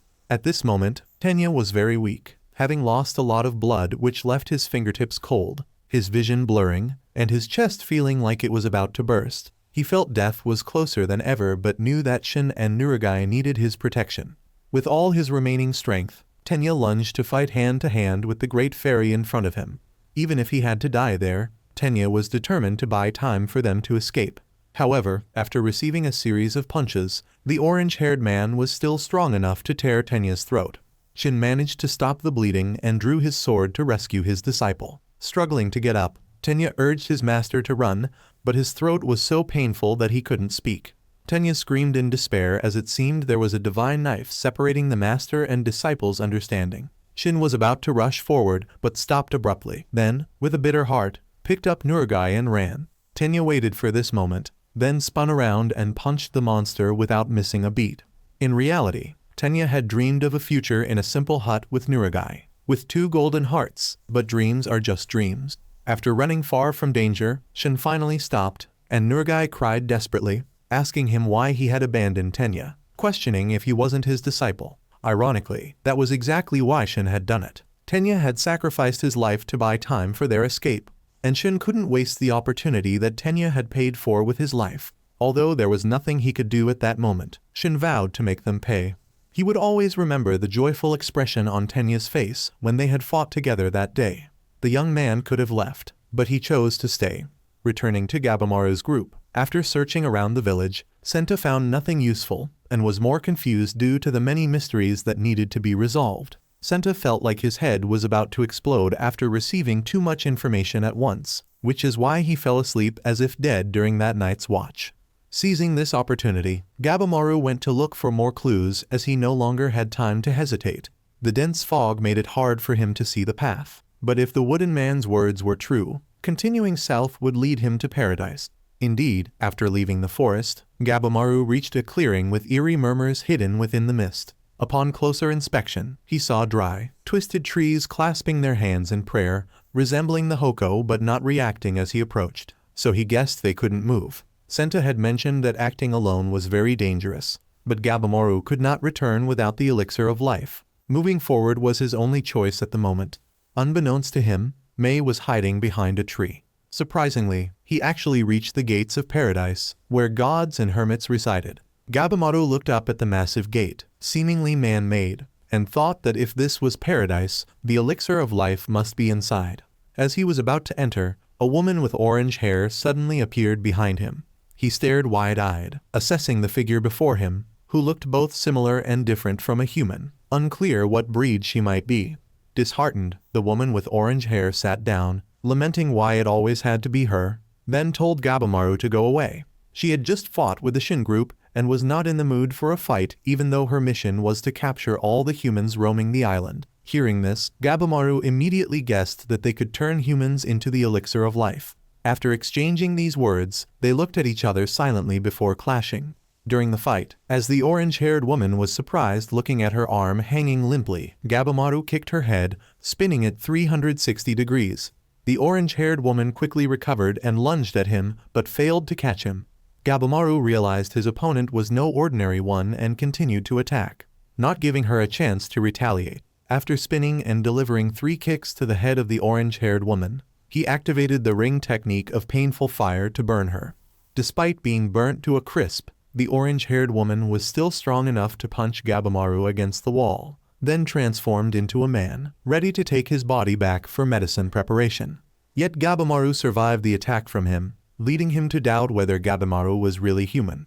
The two once again engaged in a fierce hand-to-hand combat, the orange-haired man striking Gabamaru with a palm that sent him flying, but his own arm was lost after that strike. Despite complaining about Gabamaru's stubbornness, this was the first time in centuries he had encountered such a strong opponent. Gabamaru was only concerned about the location of the elixir of life, and seeing that the orange-haired man did not respond, he attacked again. Realizing that physical attacks were becoming ineffective, the orange-haired man suddenly released a powerful burst of energy. Gabamaru dodged one attack, but if this continued, he would be at a severe disadvantage. Gabamaru stalled for time to analyze and plan a counterattack, then kicked the orange-haired man in the stomach, causing him to vomit blood. However, Gabamaru himself did not understand why his attack was effective. The orange-haired man transformed back into a woman and channeled energy in her palm, then struck Gabamaru with a long-range palm strike that made him cough up blood and fall to the ground. Before he could recover from the shock, the opponent launched a series of punches from a distance. Gabamaru could only raise his hands to defend, his body suffering immense damage, feeling just like when he was beaten in the forest. Knowing that defending was futile, he couldn't do much else. Just as he was about to give up, the image of his beloved wife appeared before him, and Gabamaru would not allow himself to fall at this moment. The desire to reunite with his wife buffed his strength, driving him to trade blow for blow with the enemy. Gabamaru had to return. Even if his face was torn apart, he must return to save his wife. The more he thought about it, the faster Gabamaru's attacks became, exponentially increasing. If the orange-haired man had the ability to regenerate, Gabamaru would tear her apart faster than she could recover. After a series of light-speed punches, Gabamaru turned the orange-haired man's body into a beehive and forced her to reveal the location of the elixir of life. At this point, the orange-haired woman had to use her trump card. Numerous flowers blossomed on her body, eventually enveloping her completely and forming a giant, bizarre-looking flower. Gabamaru reassured himself to stay calm. This was not the first time he had fought a monster. All he needed to do was analyze the opponent and strike accurately. However, in this form, her strength was absolute, and the electricity she emitted tore up the ground, causing it to tremble violently. Gabamaru rose from the rubble, breathless, but still charging forward to attack. However, he couldn't penetrate the orange-haired woman's tentacles, and instead was shocked badly. Gabamaru planned to use the painful fire technique to burn her again, but his body had reached its limit. Even moving caused him excruciating pain. The monster continued to punch enthusiastically, and Gabamaru was in so much pain that he couldn't tell if he was dreaming or awake. When he came to, he saw his wife sitting next to him. He looked around, dazed, thinking it had just been a nightmare, yet tears kept falling. While his wife went to make tea, Gabamaru looked around their familiar home, then quickly realized the harsh truth, apologizing to his wife because he couldn't return anymore. The monster tightened its grip on Gabamaru, blood spraying wildly. But it was not his blood. Rule number 20 of the Ninja Code: if faced with death, use all remaining strength to inflict as much damage as possible on the enemy before dying. Gabamaru directly applied the painful fire to himself, wanting to perish together with the great immortal, but in the end, he only managed to burn 2 of her tentacles. Now, Gabamaru had no strength left. Just as he was about to apologize to his wife before dying, May suddenly appeared beside him. She created a protective dome around them both, then slid down the cliff, falling into a deep abyss. The orange-haired woman quickly restored herself to her original state, wondering what May was doing there. In another development, Senta apologized for losing Gabamaru. He had tried to find him the night before, but the fog only thickened, making it impossible to see anything. Hoko explained that it was difficult for ordinary people to get through that fog, and Sajiri, guessing that Gabamaru was headed for paradise, immediately demanded to go find him. Yusuriha objected, not wanting to venture into danger and arguing that as an executioner, she shouldn't care about the life or death of a criminal like Gabamaru. Surprisingly, Hoko wanted to go to paradise because May had gone missing, and he could also safely lead the group through the fog. Hearing this, Yusuriha quickly changed her tune, grabbing Sajiri's hands and feet, claiming she was very worried about Gabamaru. On the way, she kept asking about the Great Immortals, so the wooden man informed her that the Great Immortals are 7 hermits, who were currently leisurely sitting in paradise, debating whether they preferred men or women. While they were actively discussing, a purple-haired messenger appeared, announcing that recently several strong humans had appeared on the island and had killed quite a few wandering gods. The blonde-haired man immediately blamed Eugen for not guarding carefully, citing his failure to catch 2 individuals by the seaside and his struggle with another outside the gate last night. He flicked his teacup at Eugen's head, then criticized him for letting a mere human force him to transform into a demon for battle. After using too many pills in the fight with Gabamaru the previous night, Eugen's body had become unbelievably decrepit and withered. Yufa was quickly reminded by the purple-haired leader that everyone here was a family and should not harm each other, and he was the only one allowed to physically affect Eugen. Yufa then reported that he had beaten Chobai nearly to death and thrown him into a pit, likely now decomposed. The purple-haired leader advised Yufa not to underestimate them, mentioning that the corpse of a gatekeeper had just been found beheaded, and anyone capable of killing them was not ordinary. These two and the one who had cornered Eugen last night were very different. Indeed, Chobai had carried his younger brother out of the pit, looking significantly more confident after being buffed numerous times. The purple-haired leader then turned to ask Eugen if he had killed the one who forced him to transform, and upon seeing his nod, began to pour something into a cup. After drinking it, Eugen rejuvenated but looked very annoyed. On the other side, the wooden man was calmly explaining that previously, one of the great immortals had attained enlightenment and became a saint, then split into 7 parts which are now the 7 great immortals. They all look identical but have different personalities and roles. However, this is just a legend from when the wooden man was young. Yuzuriha, hearing this, guessed that Hoko used to be a leaf, surprised to learn that he and the others living on the island once looked like humans. The villages were prosperous until 1,000 years ago. The people lived longer but gradually turned into trees before losing consciousness. They all gathered here so that their souls could be invited to hide in paradise after death. Hoko's family also transformed. Sadly, his daughter was the first to change, and he was the last survivor. Paradise is the final resting place for the souls of the great immortals, who are gods choosing who enters. Anyone who challenges their power faces death. At this moment, Sajiri's only hope was that Gabamaru was all right, and indeed, he was.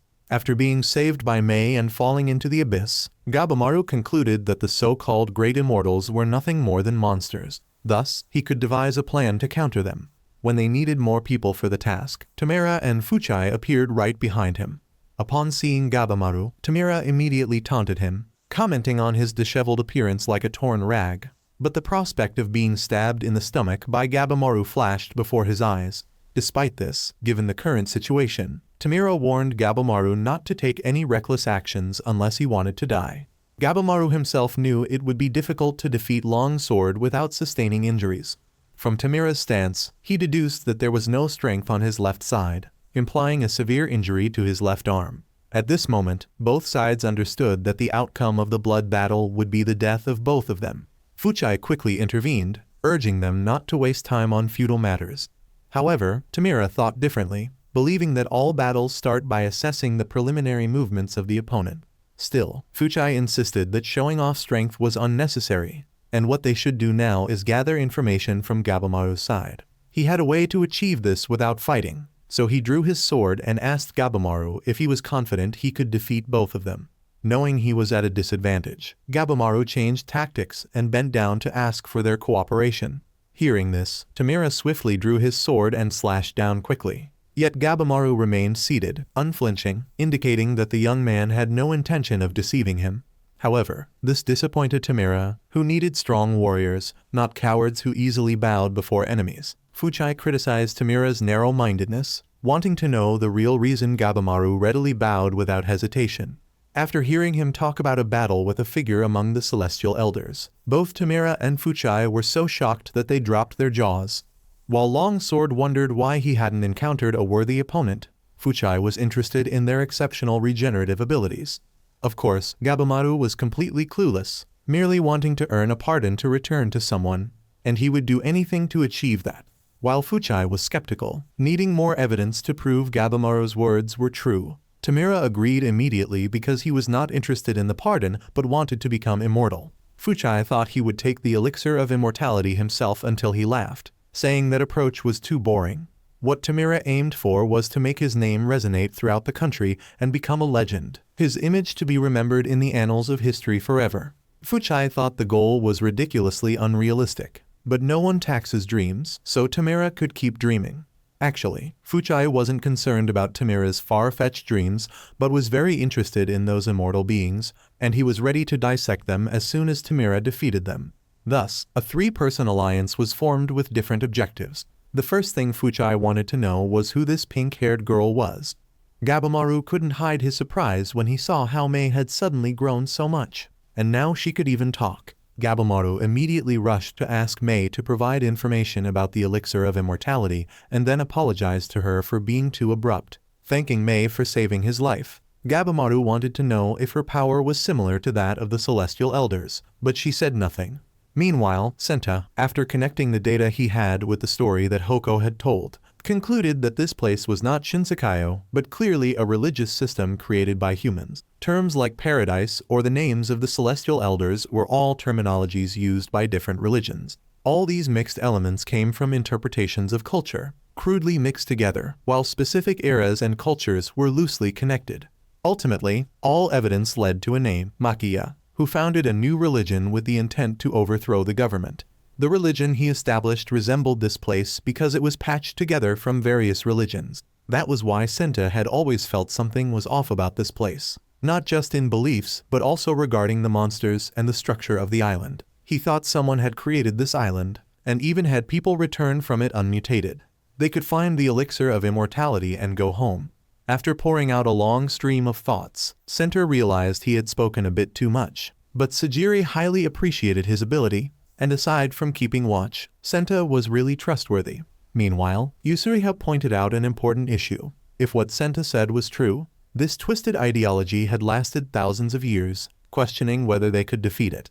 Moreover, it was still unknown how Gabamaru and Mei were doing. Sajiri was sure he was still alive, perhaps now planning and executing his plan to reunite with his loved one.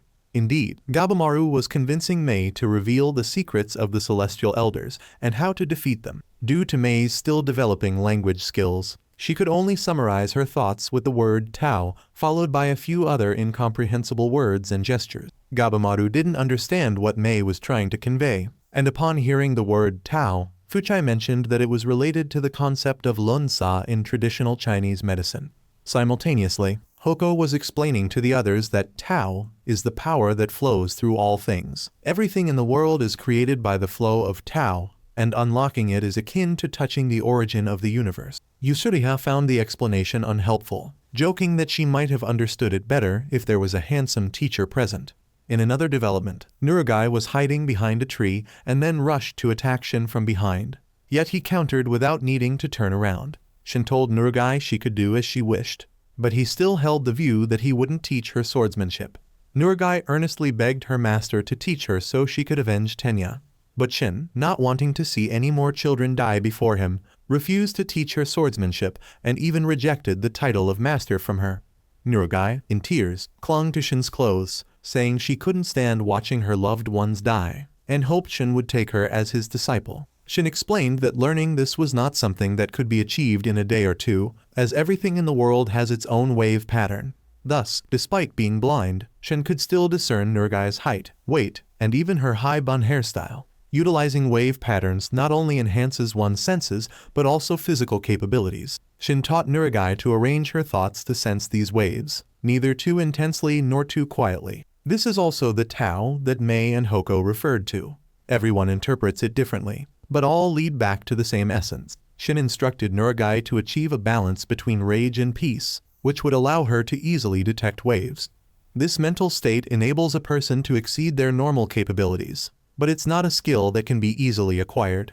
Nurugai's grip on the sword was still incorrect, so the day she would master the art was still far off. Thus Shin showed her the correct way to hold it. Just then, a large monster appeared behind Shin, and with a slight movement, he severed its hand and head.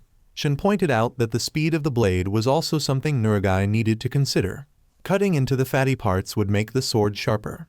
As Shin demonstrated the expertise of swordplay, Nurugai quickly drew her sword to mimic him before he changed his mind. Although Shin could defeat the lesser gods, he stood no chance against the celestial elders and still needed more skills, which were a luxury not available on this island. Meanwhile, several lesser gods were approaching Gabamaru's location, and Tamira immediately charged forward, sweeping away the first wave with a single move. He believed that the quickest way to understand Tao was through practice, and fortunately, there were plenty of monsters available for him to hone his skills. Tamira then lifted Mei onto his shoulders, asking her to teach him the power of Tao. Elsewhere, Gabamaru noticed another figure distinctly different from the lesser gods hidden in the mist.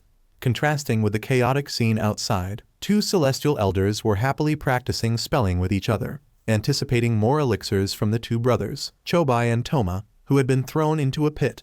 Confident that no one could escape from that pit, Chobai was using all his strength to carry his younger brother up.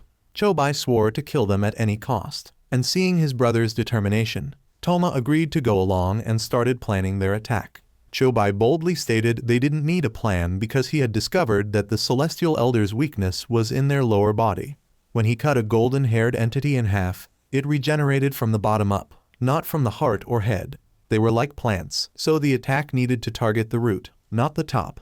In a swift move, Chobai also broke off an arm from below in the pit to eat, just when a bizarre-faced individual appeared. The brothers immediately retreated while this new figure introduced himself as here to inspect on behalf of the celestial elders. Other Taoists had also arrived at locations with people, specifically those observing the group around Gabamaru. Unlike the flawed lesser gods who were not allowed into paradise, the Taoists directly served the celestial elders and were their right-hand men. This Taoist demanded the brothers return to the pit to continue the elixir refinement process, but before he could finish his sentence, Chobai charged and attacked. The Taoist angrily punched but missed Chobai's face. However, Chobai grabbed his arm and broke it in a swift motion. The Taoist, surprised that a mortal could absorb Tao, declared that if peace could not be achieved, he was ready to kill them both. Chobai told Toma to handle the lesser gods so he could focus on his specialty, and with just a few flashes of his sword, all were swiftly dealt with. The Taoist wasn't worried at all because, through the flow of Tao, he knew that Chobai was gradually exhausting. Chobai, driven by fury, attacked like a whirlwind, but without utilizing Tao, his efforts were in vain because the Taoist could regenerate his body instantly. After letting Chobai tire himself out from the relentless attacks, the Taoist finally delivered a blow that flattened Chobai to the ground. Seeing his brother fall, Toma rushed towards him, but was intercepted by the group of lesser gods. The sorcerer was about to grab Chobai's head and throw him into the pit, but Chobai was just waiting for this opportunity to tear the sorcerer's face apart. Surprising even his own brother, Chobai asked Toma to come back and deal with the unruly gods, which further shocked the sorcerer when his throat had recovered.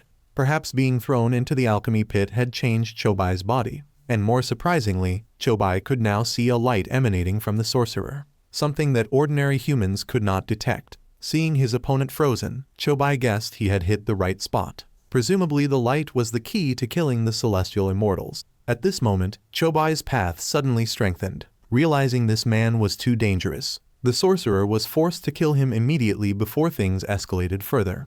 Thus, Chobai took 2 palms from a distance as he could not yet discern the path, and his arms were subsequently broken from blocking a direct attack. However, within seconds, they had recovered to their original state, and he even managed to land a punch on the sorcerer. Chobai's path continuously increased, frightening the sorcerer as this strength had surpassed human limits. Toma knew his brother was a master of adaptation, but this rapid pace was also overwhelming him. In fact, Chobai himself was not clear what was happening. He only felt his body was ecstatic as if on drugs. Chobai was not afraid of turning into a monster because there is nothing in the world that lasts forever except for one thing. Recalling the day when the brothers were dragged back to the den by bandits, who intended to slash their faces to satisfy their brute desires, Toma was chosen to be cut first. But Chobai proactively took the knife and cut his own face instead of his brother's, causing even the bandits to pause. Now, Chobai was overcoming every attack and rushing towards the sorcerer, landing a punch in his belly, causing him to cough up blood. Indeed, his judgment was spot on. Facing the ever-increasing strength of Chobai, the sorcerer could only attack from a distance. But unluckily for him, Chobai had seen through it and dodged beautifully. Now seeing the path wrapping around his opponent's body, the sorcerer panicked and called 500 celestial gods to protect him. But Toma had already wiped them out a while ago. The more disheartened the sorcerer felt, the more exhilarated Chobai became, challenging him to show more before crushing his hand underfoot. Seeing the way his opponent gathered strength, Chobai immediately put it into practice, punching a hole in the sorcerer's body with the first strike. The wound that could not heal caused him to scream in pain, in stark contrast to Chobai's current satisfaction. Chobai even saw the sorcerer's death through the path. Chobai struck the already bleeding wound again, marking the end for his opponent. Meanwhile, Toma quietly observed the scars on his brother's body, which were growing larger, causing him concern. At that moment, Chobai abruptly turned to ask his brother what was wrong, his face momentarily distorted. Toma wondered if he was seeing things. He was relieved that his brother was alive, but the vine-like scars were too suspicious. Coincidentally and surprisingly, Mei's scars also showed similar marks, the difference being that she didn't need to fight, but merely sat on Tamira's shoulders teaching him the path. However, the little girl could only speak a few words, so Tamira didn't understand anything, and he had to switch from one technique to another to test, but still without success. Seeing Gabamaru continuously thrashing the monsters, Tamira asked if it looked correct yet, but the soulless one received a similar comment from him. Meanwhile, Fuchai was excitedly examining the monster corpses because their internal structures varied. Although they looked quite similar on the outside, one resembled a fish while another resembled a human. From this, he concluded that each monster had a different weakness, and the pink-haired girl was also an enigma. Gabamaru remembered when he almost died. Mei had used a mysterious power to carve through rock and escape. A normal person couldn't do that. Stared at intensely, Mei became frightened and cried loudly. Tamira scolded Gabamaru for glaring at the girl, but he didn't care because he was already married. Tamira explained that he didn't mean that. Now that Gabamaru was his disciple, he strictly forbade making women cry. Gabamaru kicked off a monster's head and asserted that he was no one's disciple. Fuchai, overhearing the debate between the two, suddenly felt that the soulless one was more human than the rumors suggested. At this moment, the sorcerer who had been motionless from the beginning saw Mei. He immediately rushed to attack Tamira, and then grabbed Mei towards him using his cloak. The sorcerer respectfully knelt on the ground and said he had been searching for Mei for a very long time. It had been centuries since she was banished from the palace and disappeared from paradise, leaving the 500 sorcerer brothers feeling extremely disappointed. Although he was forbidden to search for Mei, fortunately today he found her here and wanted her to return with him. Then, the sorcerer informed the Gabamaru group that Mei looks human but eats like the celestial beings. Gabamaru knew Mei was not human, but he did not expect her to have such a special identity. Watching the sorcerer pleading for Mei to return to paradise and lead them, Gabamaru hesitated, unsure what to do with Mei.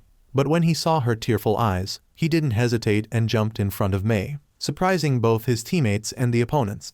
Even he was surprised by his own impulsive action. Although unsure of the facts, Gabamaru didn't want Mei to cry anymore.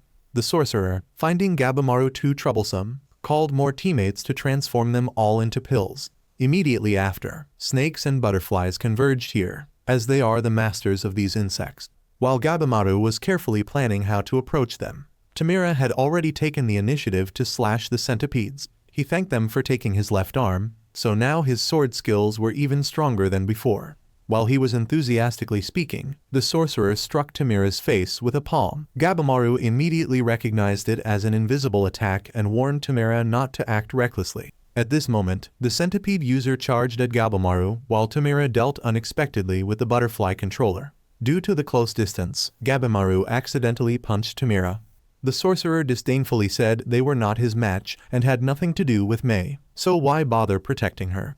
Gabamaru admitted he was right. However, since setting foot on this island, he had become a different person, and what was wrong with repaying someone who had once saved him? Gabamaru wondered why the sorcerers were so obsessed with Mei, and they openly replied that they study the path and clouds are an important link in that process. There are 5 steps to mastering the path: Tao guidance, embryo essence, celestial mantle, celestial cycle, and most importantly, the central rune technique. The central rune technique requires a partner because it involves the circulation of yin and yang. Tamira, not understanding, was enlightened by Fuchai that this was about that kind of path. Realizing it, Tamira could only exclaim that this was too absurd, but the centipede leader considered it a noble form of cultivation. All things have either yin or yang energy, and one must develop their path to the point where both circulate. The celestial immortals are those who developed this technique and have been practicing it for thousands of years. Thanks to the flexible circulation of yin and yang, the celestial immortals have the ability to change genders, whereas ordinary creatures possess only one gender. Therefore, the sorcerers need a partner to circulate yin and yang, and it just so happens that the quality of Mei's yin energy is the highest. Although Mei has the same origin as the celestial immortals, she possesses only yin energy and was thus expelled from the palace. Reen gave her 2 options: One is to die like a mangy dog. The other is to stay in paradise as a training partner for the sorcerers. The scars on Mei's body are evidence of this, but unfortunately, she fled soon after, so they couldn't practice. The more Tamira heard, the more it grated on his ears and eyes, and Gabamaru beside him was also casting sharp glances towards the two sorcerers. Mei's situation was not much different from that of his wife, and he could not accept them being treated as objects. Knowing they couldn't transform the opposition into pills, the two sorcerers immediately merged with the centipedes and butterflies to wipe out the group. Tamira leaped up and slashed one's wings. The swarm of butterflies flew towards him, but he dodged. However, he inhaled poison and fell to the ground.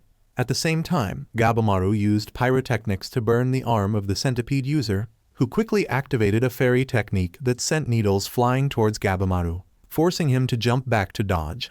The swarm of butterflies only waited for an opportunity to attack, but Gabamaru used a fireball ninjutsu to create a wall of fire blocking their path. The centipede leader prevented his teammates from continuing their attack for fear of hitting Mei.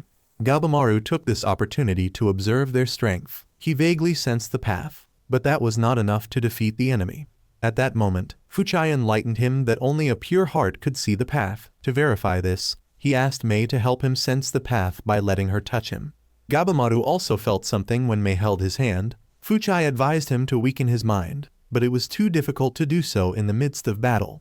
Suddenly, Mei said his vulnerability was the seed of strength, and with Sajiri's words, Gabamaru could clearly see the flow of the path. Therefore, when he returned to the battle, none of the enemy's attacks could touch him. This time, Gabamaru did not rush to strike, but calmly predicted the enemy's intentions and direction of attack through the path. Gabamaru himself also sensed everything around him by accepting his own vulnerability, and he understood how Sajiri moved forward while being shaken. Seeing the attack of the centipede monster, Gabamaru only needed one hand to completely strip off the outer armor of the centipede and defeat him. Even the butterfly leader who tried to sneak attack met the same fate.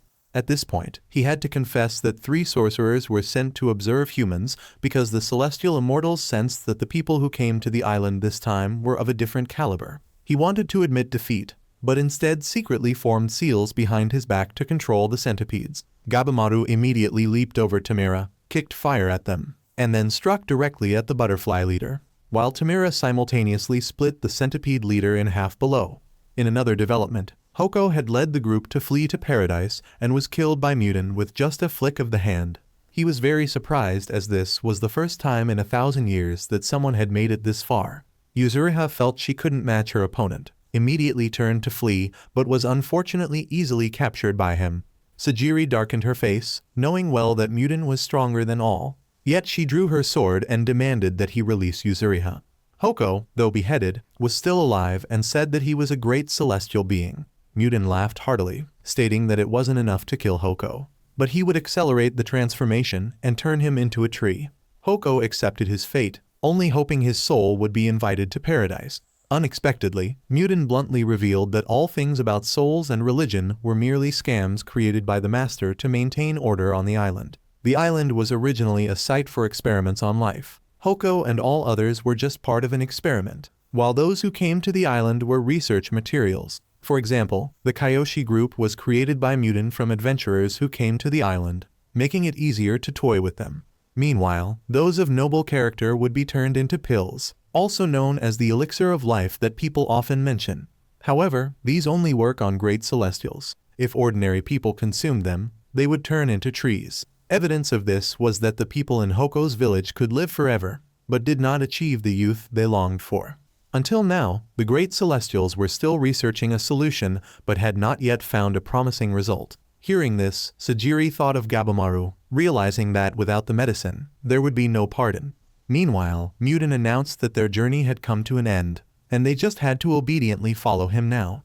No sooner had he finished speaking than Yusuriha next to him disappeared, and to his surprise, she had thrown a kunai that made him spit blood and beheaded him. Yusuriha thought she had escaped Muden and immediately ran to tell Sajiri to leave, but she remained rooted to the spot. Yusuriha reminded Sajiri that their top priority was to survive. However, just as they were about to leave, Muden's head regrew. He ordered the Kyoshi to follow Yusuriha, and then had them explode to restrain her, but she managed to dodge in time. It turned out that Yusuriha also saw and could use the Tao. only in her village. People called it Kai. Muten thought she hadn't fully grasped the use of the Tao and intended to teach her. Suddenly, Senta stepped out and said if he wanted to kill her, he had to get past him first. Muten acknowledged that Senta and Sajiri had some talent, but he had his eyes set on Yusuriha and even expressed a desire to dual cultivate with her if she proved talented enough. Sajiri was surprised that Senta would draw his sword for a criminal, wondering if he had feelings for Yusuriha, when unexpectedly, Muten struck her with a palm technique that sent her flying. He explained that this technique was performed by gathering and launching Tao, but Yusuriha didn't need to learn this as he had much better techniques to show her. Just as he finished speaking, Senta severed Muten's limbs, but Yusuriha didn't need his help, as she had decided to play her trump card ruthlessly. After drinking something, Yusuriha's body secreted a slimy substance which, combined with her ring magic, allowed her to transform the liquids she secreted into a solid to attack. This was followed by a series of ring spells that split Muten in half, yet he easily regenerated his body, even commenting that she should improve her abilities. Senta slashed Muten's eye, asking Yusuriha to join forces with him to defeat this monster. The two continuously launched attacks at their opponent, but they missed Muten and ended up hindering each other, eventually leading to Yusuriha being grabbed by the leg and thrown at Senta. After observing her use of Tao, Muten lost interest and concluded she was not suitable for him. Nevertheless, he still extended a warm welcome to them to paradise, the land of the invincible gods. At this time, Sajiri struggled to get up and asked Hoko about the weaknesses of the great celestials. Hoko, still regarding Muten as a god, accepted the divine punishment. Sajiri understood his feelings, but continuing this way would lead to their deaths, and Hoko would not be able to meet Mei again. Indeed, upon hearing this name, his expression changed. Once she grasped the weakness of the Celestials, Sajiri immediately joined the battle despite being underestimated by her opponent. Despite this, she resolutely charged forward, thrusting her sword into Muten's abdomen and then twisting the blade, cutting through the dantian and the navel. Legend has it that Tao is born from the dantian, travels through the body, and returns once more.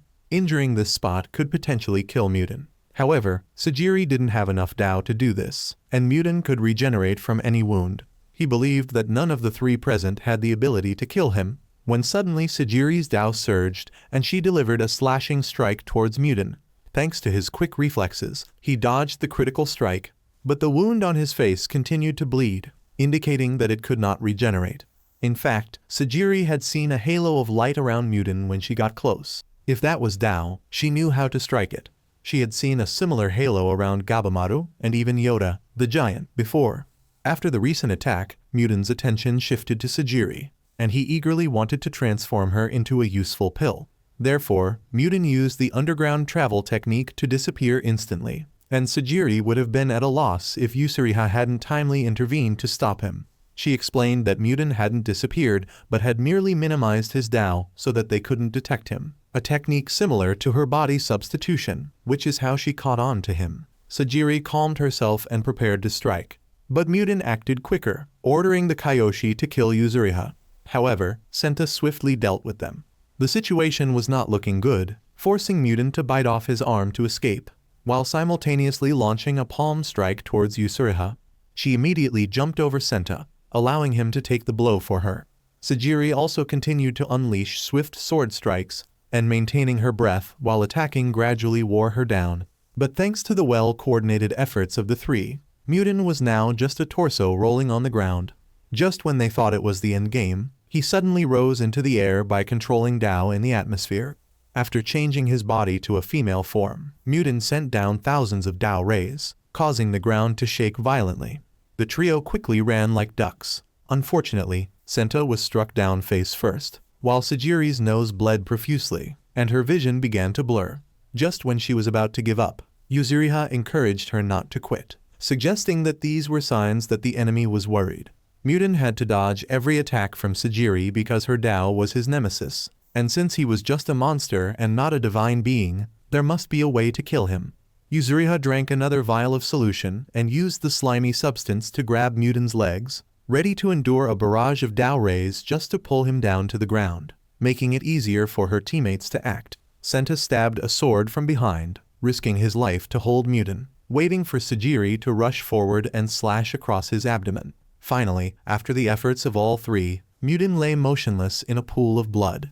After defeating just one foe with such difficulty, there were still 6 more with powers far beyond human comprehension and beyond anything Hoko had described. However, the biggest issue now was the non-existence of the elixir of life. Seeing Sajiri worried, Yuzuriha suggested taking the gold from here as compensation for the lack of the elixir.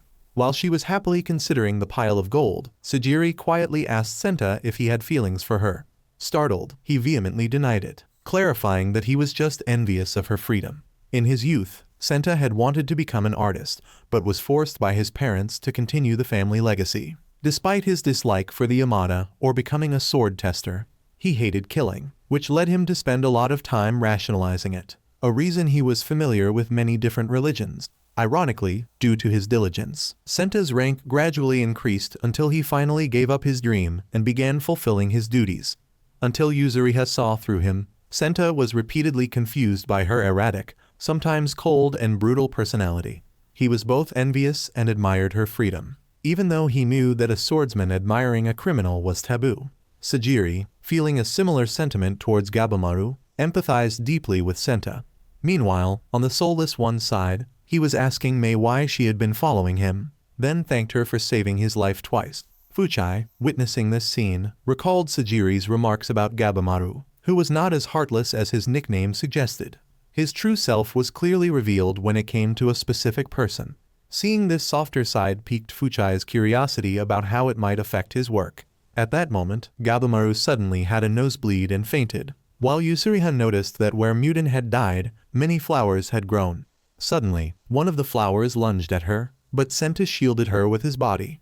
The lives he had taken suddenly flashed before his eyes, but Yuzuriha appeared and destroyed them all. Her presence brought a new breeze into Senta's bleak life, and he no longer wanted anything more than to watch over her from a distance. At this point, Senta's body began to bloom while Muden had shifted into a demon-like combat state with both genders. Just as he was about to attack the 2 women with hundreds of flowers, Shin appeared just in time to slash them all away. He calmly instructed Nurugai to cut the flowers and roots off Senta to slow down the blooming process, and then led everyone away from the area. Based on the movement of scents and sounds of the waves, Shin realized that this was the killer of Tenya, his unfortunate student. On his way here, Shin had experimented on various creatures to test the use and nature of the waves, also known as Dao. He now intended to demonstrate to Muden that even the immortal could still die as usual. Indeed, as soon as the enemy initiated the attack, Shin merely drew his sword slightly and already sliced them into hundreds of pieces. Meanwhile, the flowers ceased to grow on Senta's body, but he was currently losing too much blood. Yuzuriha took out a bottle of hemostatic medicine, but Senta refused to use it, while Sajiri was worried both for the chubby man and for Shin, who was fighting alone outside. Nurugai reassured her to stay calm because their master was very strong. She believed her master couldn't possibly die here. Just as Nurugai had said, Shin was fighting Muden on equal footing, using numerous cunning strikes that forced him to resort to a bullet rain that shattered the gates to paradise. In the dense smoke and dust, Shin's sword thrust forward, stabbing through Muon's abdomen, and right after, Shin appeared and struck again, making him fall rolling over. Yuzuriha was taken aback, her eyes wide and mouth open, while Nurugai proudly stated that her master obviously had to be strong. Meanwhile, Sajiri particularly noted that Muden couldn't regenerate, indicating that Shin's Dao truly had an effect on him. Although his experiment was effective, numerous roses suddenly sprouted on his body. It turned out that Muden had cunningly used small scratches to plant the seeds of flowers there, aiming to transform Shin into a Dan. Unhesitatingly, he cut all their roots, and although blood soaked his clothes, it didn't deter or dishearten him. However, the excessive blood loss made Shin worry that he might not last long enough to send this monstrosity to the grave. Seeing this, Sajiri wanted to go out and help him, while Yuzuriha chose to stay behind. Suddenly, Nurugai stepped forward, hugged her tightly, then turned and hugged Sajiri. Indeed, this made her feel a bit more energized. It happened that Nurugai had done the same with her grandfather recently, and she also tried it with her master, receiving a similar response. Shin didn't understand how Nurugai managed this, but he suggested that instead of clinging tightly, a light touch was enough for him to feel it. Hearing this, Sajiri concluded that some positive interactions could enhance someone else's Dao, but then she immediately dismissed that thought. Now there was no time left to think. As long as one could move, one had to fight. Sajiri pointed out that the monster's weakness lay in its core. Attacking the core was the only chance for victory. However, Mutin now had 2 cores, and one scratch from him was lethal. Therefore, Sajiri and Nurugai wrapped themselves in bandages and Yuzuriha's slime to prevent scratches and block pollen from entering their bodies. Sajiri and Nurugai were to act as bait and attack from the front to create an opportunity for Shin to approach and sever Mutin's core. While discussing, Mutin suddenly attacked Nurugai, but fortunately, she dodged in time due to her agile skills. Yet, Mutin's speed was formidable. As soon as he moved behind Nurugai, Sajiri immediately rushed to block the attack and save the girl. Her swift and firm swordsmanship surprised Shin, feeling that Sajiri was predicting Mutin's movements based on the Tao, even faster and more accurate than himself. Pleased, Shin began to implement her plan. As he ran, he cut off the pollen filaments. Mutin immediately rained down a laser storm, but it couldn't touch even a hair on Shin, and the 2 girls behind him cut off the remaining filaments. Shin just waited for the chance to rush to Mutin, using all his might to cut his legs and then the rest immediately. Finally, Mutin was defeated, his regeneration slowing down. However, Sajiri was now vomiting blood, and Shin's condition was even worse than hers. Mutin joyously rained down destruction again, while Sajiri, holding Nurugai, ran desperately, and Shin advanced, driven by increasing hatred. Shin couldn't forgive himself for abandoning Tenya, so he was determined to drag this monster down with him if he had to die here. Shin's Tao surged like a storm. When Mutin tried to knock him away, the 2 girls pinned his hands to the ground. At the crucial moment to strike, Shin hesitated not to chop down because he couldn't sense the strong wave emanating from it. Just then, Senta shouted that the real weakness was the ovum. For if the Grand Celestial was a type of plant, the ovum was its core. Following Senta's advice, Shin delivered an unstoppable sword strike, the critical blow completely destroying Mutin. Before dissolving into the void, Mutin revealed a face more content than ever, as he had been waiting for this moment for 1,000 years, now finally realized. Mutin's death left behind a vibrant bloom of hundreds of flowers at the gates of paradise. However, the pressing issue now was that Senta and Shin were gravely weak due to severe blood loss, while Yuzuriha had only 1 dose of medicine left. She believed that Shin should use it since Senta was already very weak. Despite facing death, Senta wasn't frightened but instead felt happy to die in the arms of someone he had always admired. That evening, Sajiri stood silently in front of Senta's grave, grateful to Yuzuriha for helping her understand many things. Whether they were Taoists or criminals no longer mattered. Now, the only thing important was making it back alive. Meanwhile, Gabamaru had just awakened from a stupor, alertly looking around and asking where he was. Fuchai replied that they were hiding in a cave on the sheer wall of a valley, but he had no memory of this. At the same time, Sajiri's group was delving deeper into paradise. Yuzuriha found some clothes to change into, puzzled why Nurugai, a boy, wanted to wear a dress. While they bickered, Shin advised Sajiri to relax a bit before settling the chaos on the other side. He began to piece together the information, starting with the power source called Tao. If mastered, it granted extraordinary abilities, but excessive use could deplete one's physical energy. Not to mention the side effects that could alter one's mental or physical state, or even affect a person's consciousness or memories. In the worst-case scenario, abusing Tao could lead to death, which reminded Yuzuriha of the elixir of immortality, recently confirmed as non-existent. However, Sajiri believed it existed because Gabamaru had once mentioned his village chief was immortal. Yuzuriha countered that it might just be an illusion, explaining that shinobi often show someone a supernatural phenomenon at a young age to easily control and manipulate them, embedding the memory deep in their subconscious, rendering it harmless to the person who enacted it. Yuzuriha knew this because her village employed similar methods, and even the wife Gabamaru often mentioned was likely a part of an illusion, as Sajiri had never heard him mention his wife's name before. Meanwhile, Gabamaru was confused about why he was here. Whether the people before him were friends or foes, all he remembered was that he was a soulless ninja, the greatest of Iwagakure village. While resting, Gabamaru planned to quietly gather information, ready to act if they discovered his intentions. Mei, glancing at him, noticed that Gabamaru had changed from before.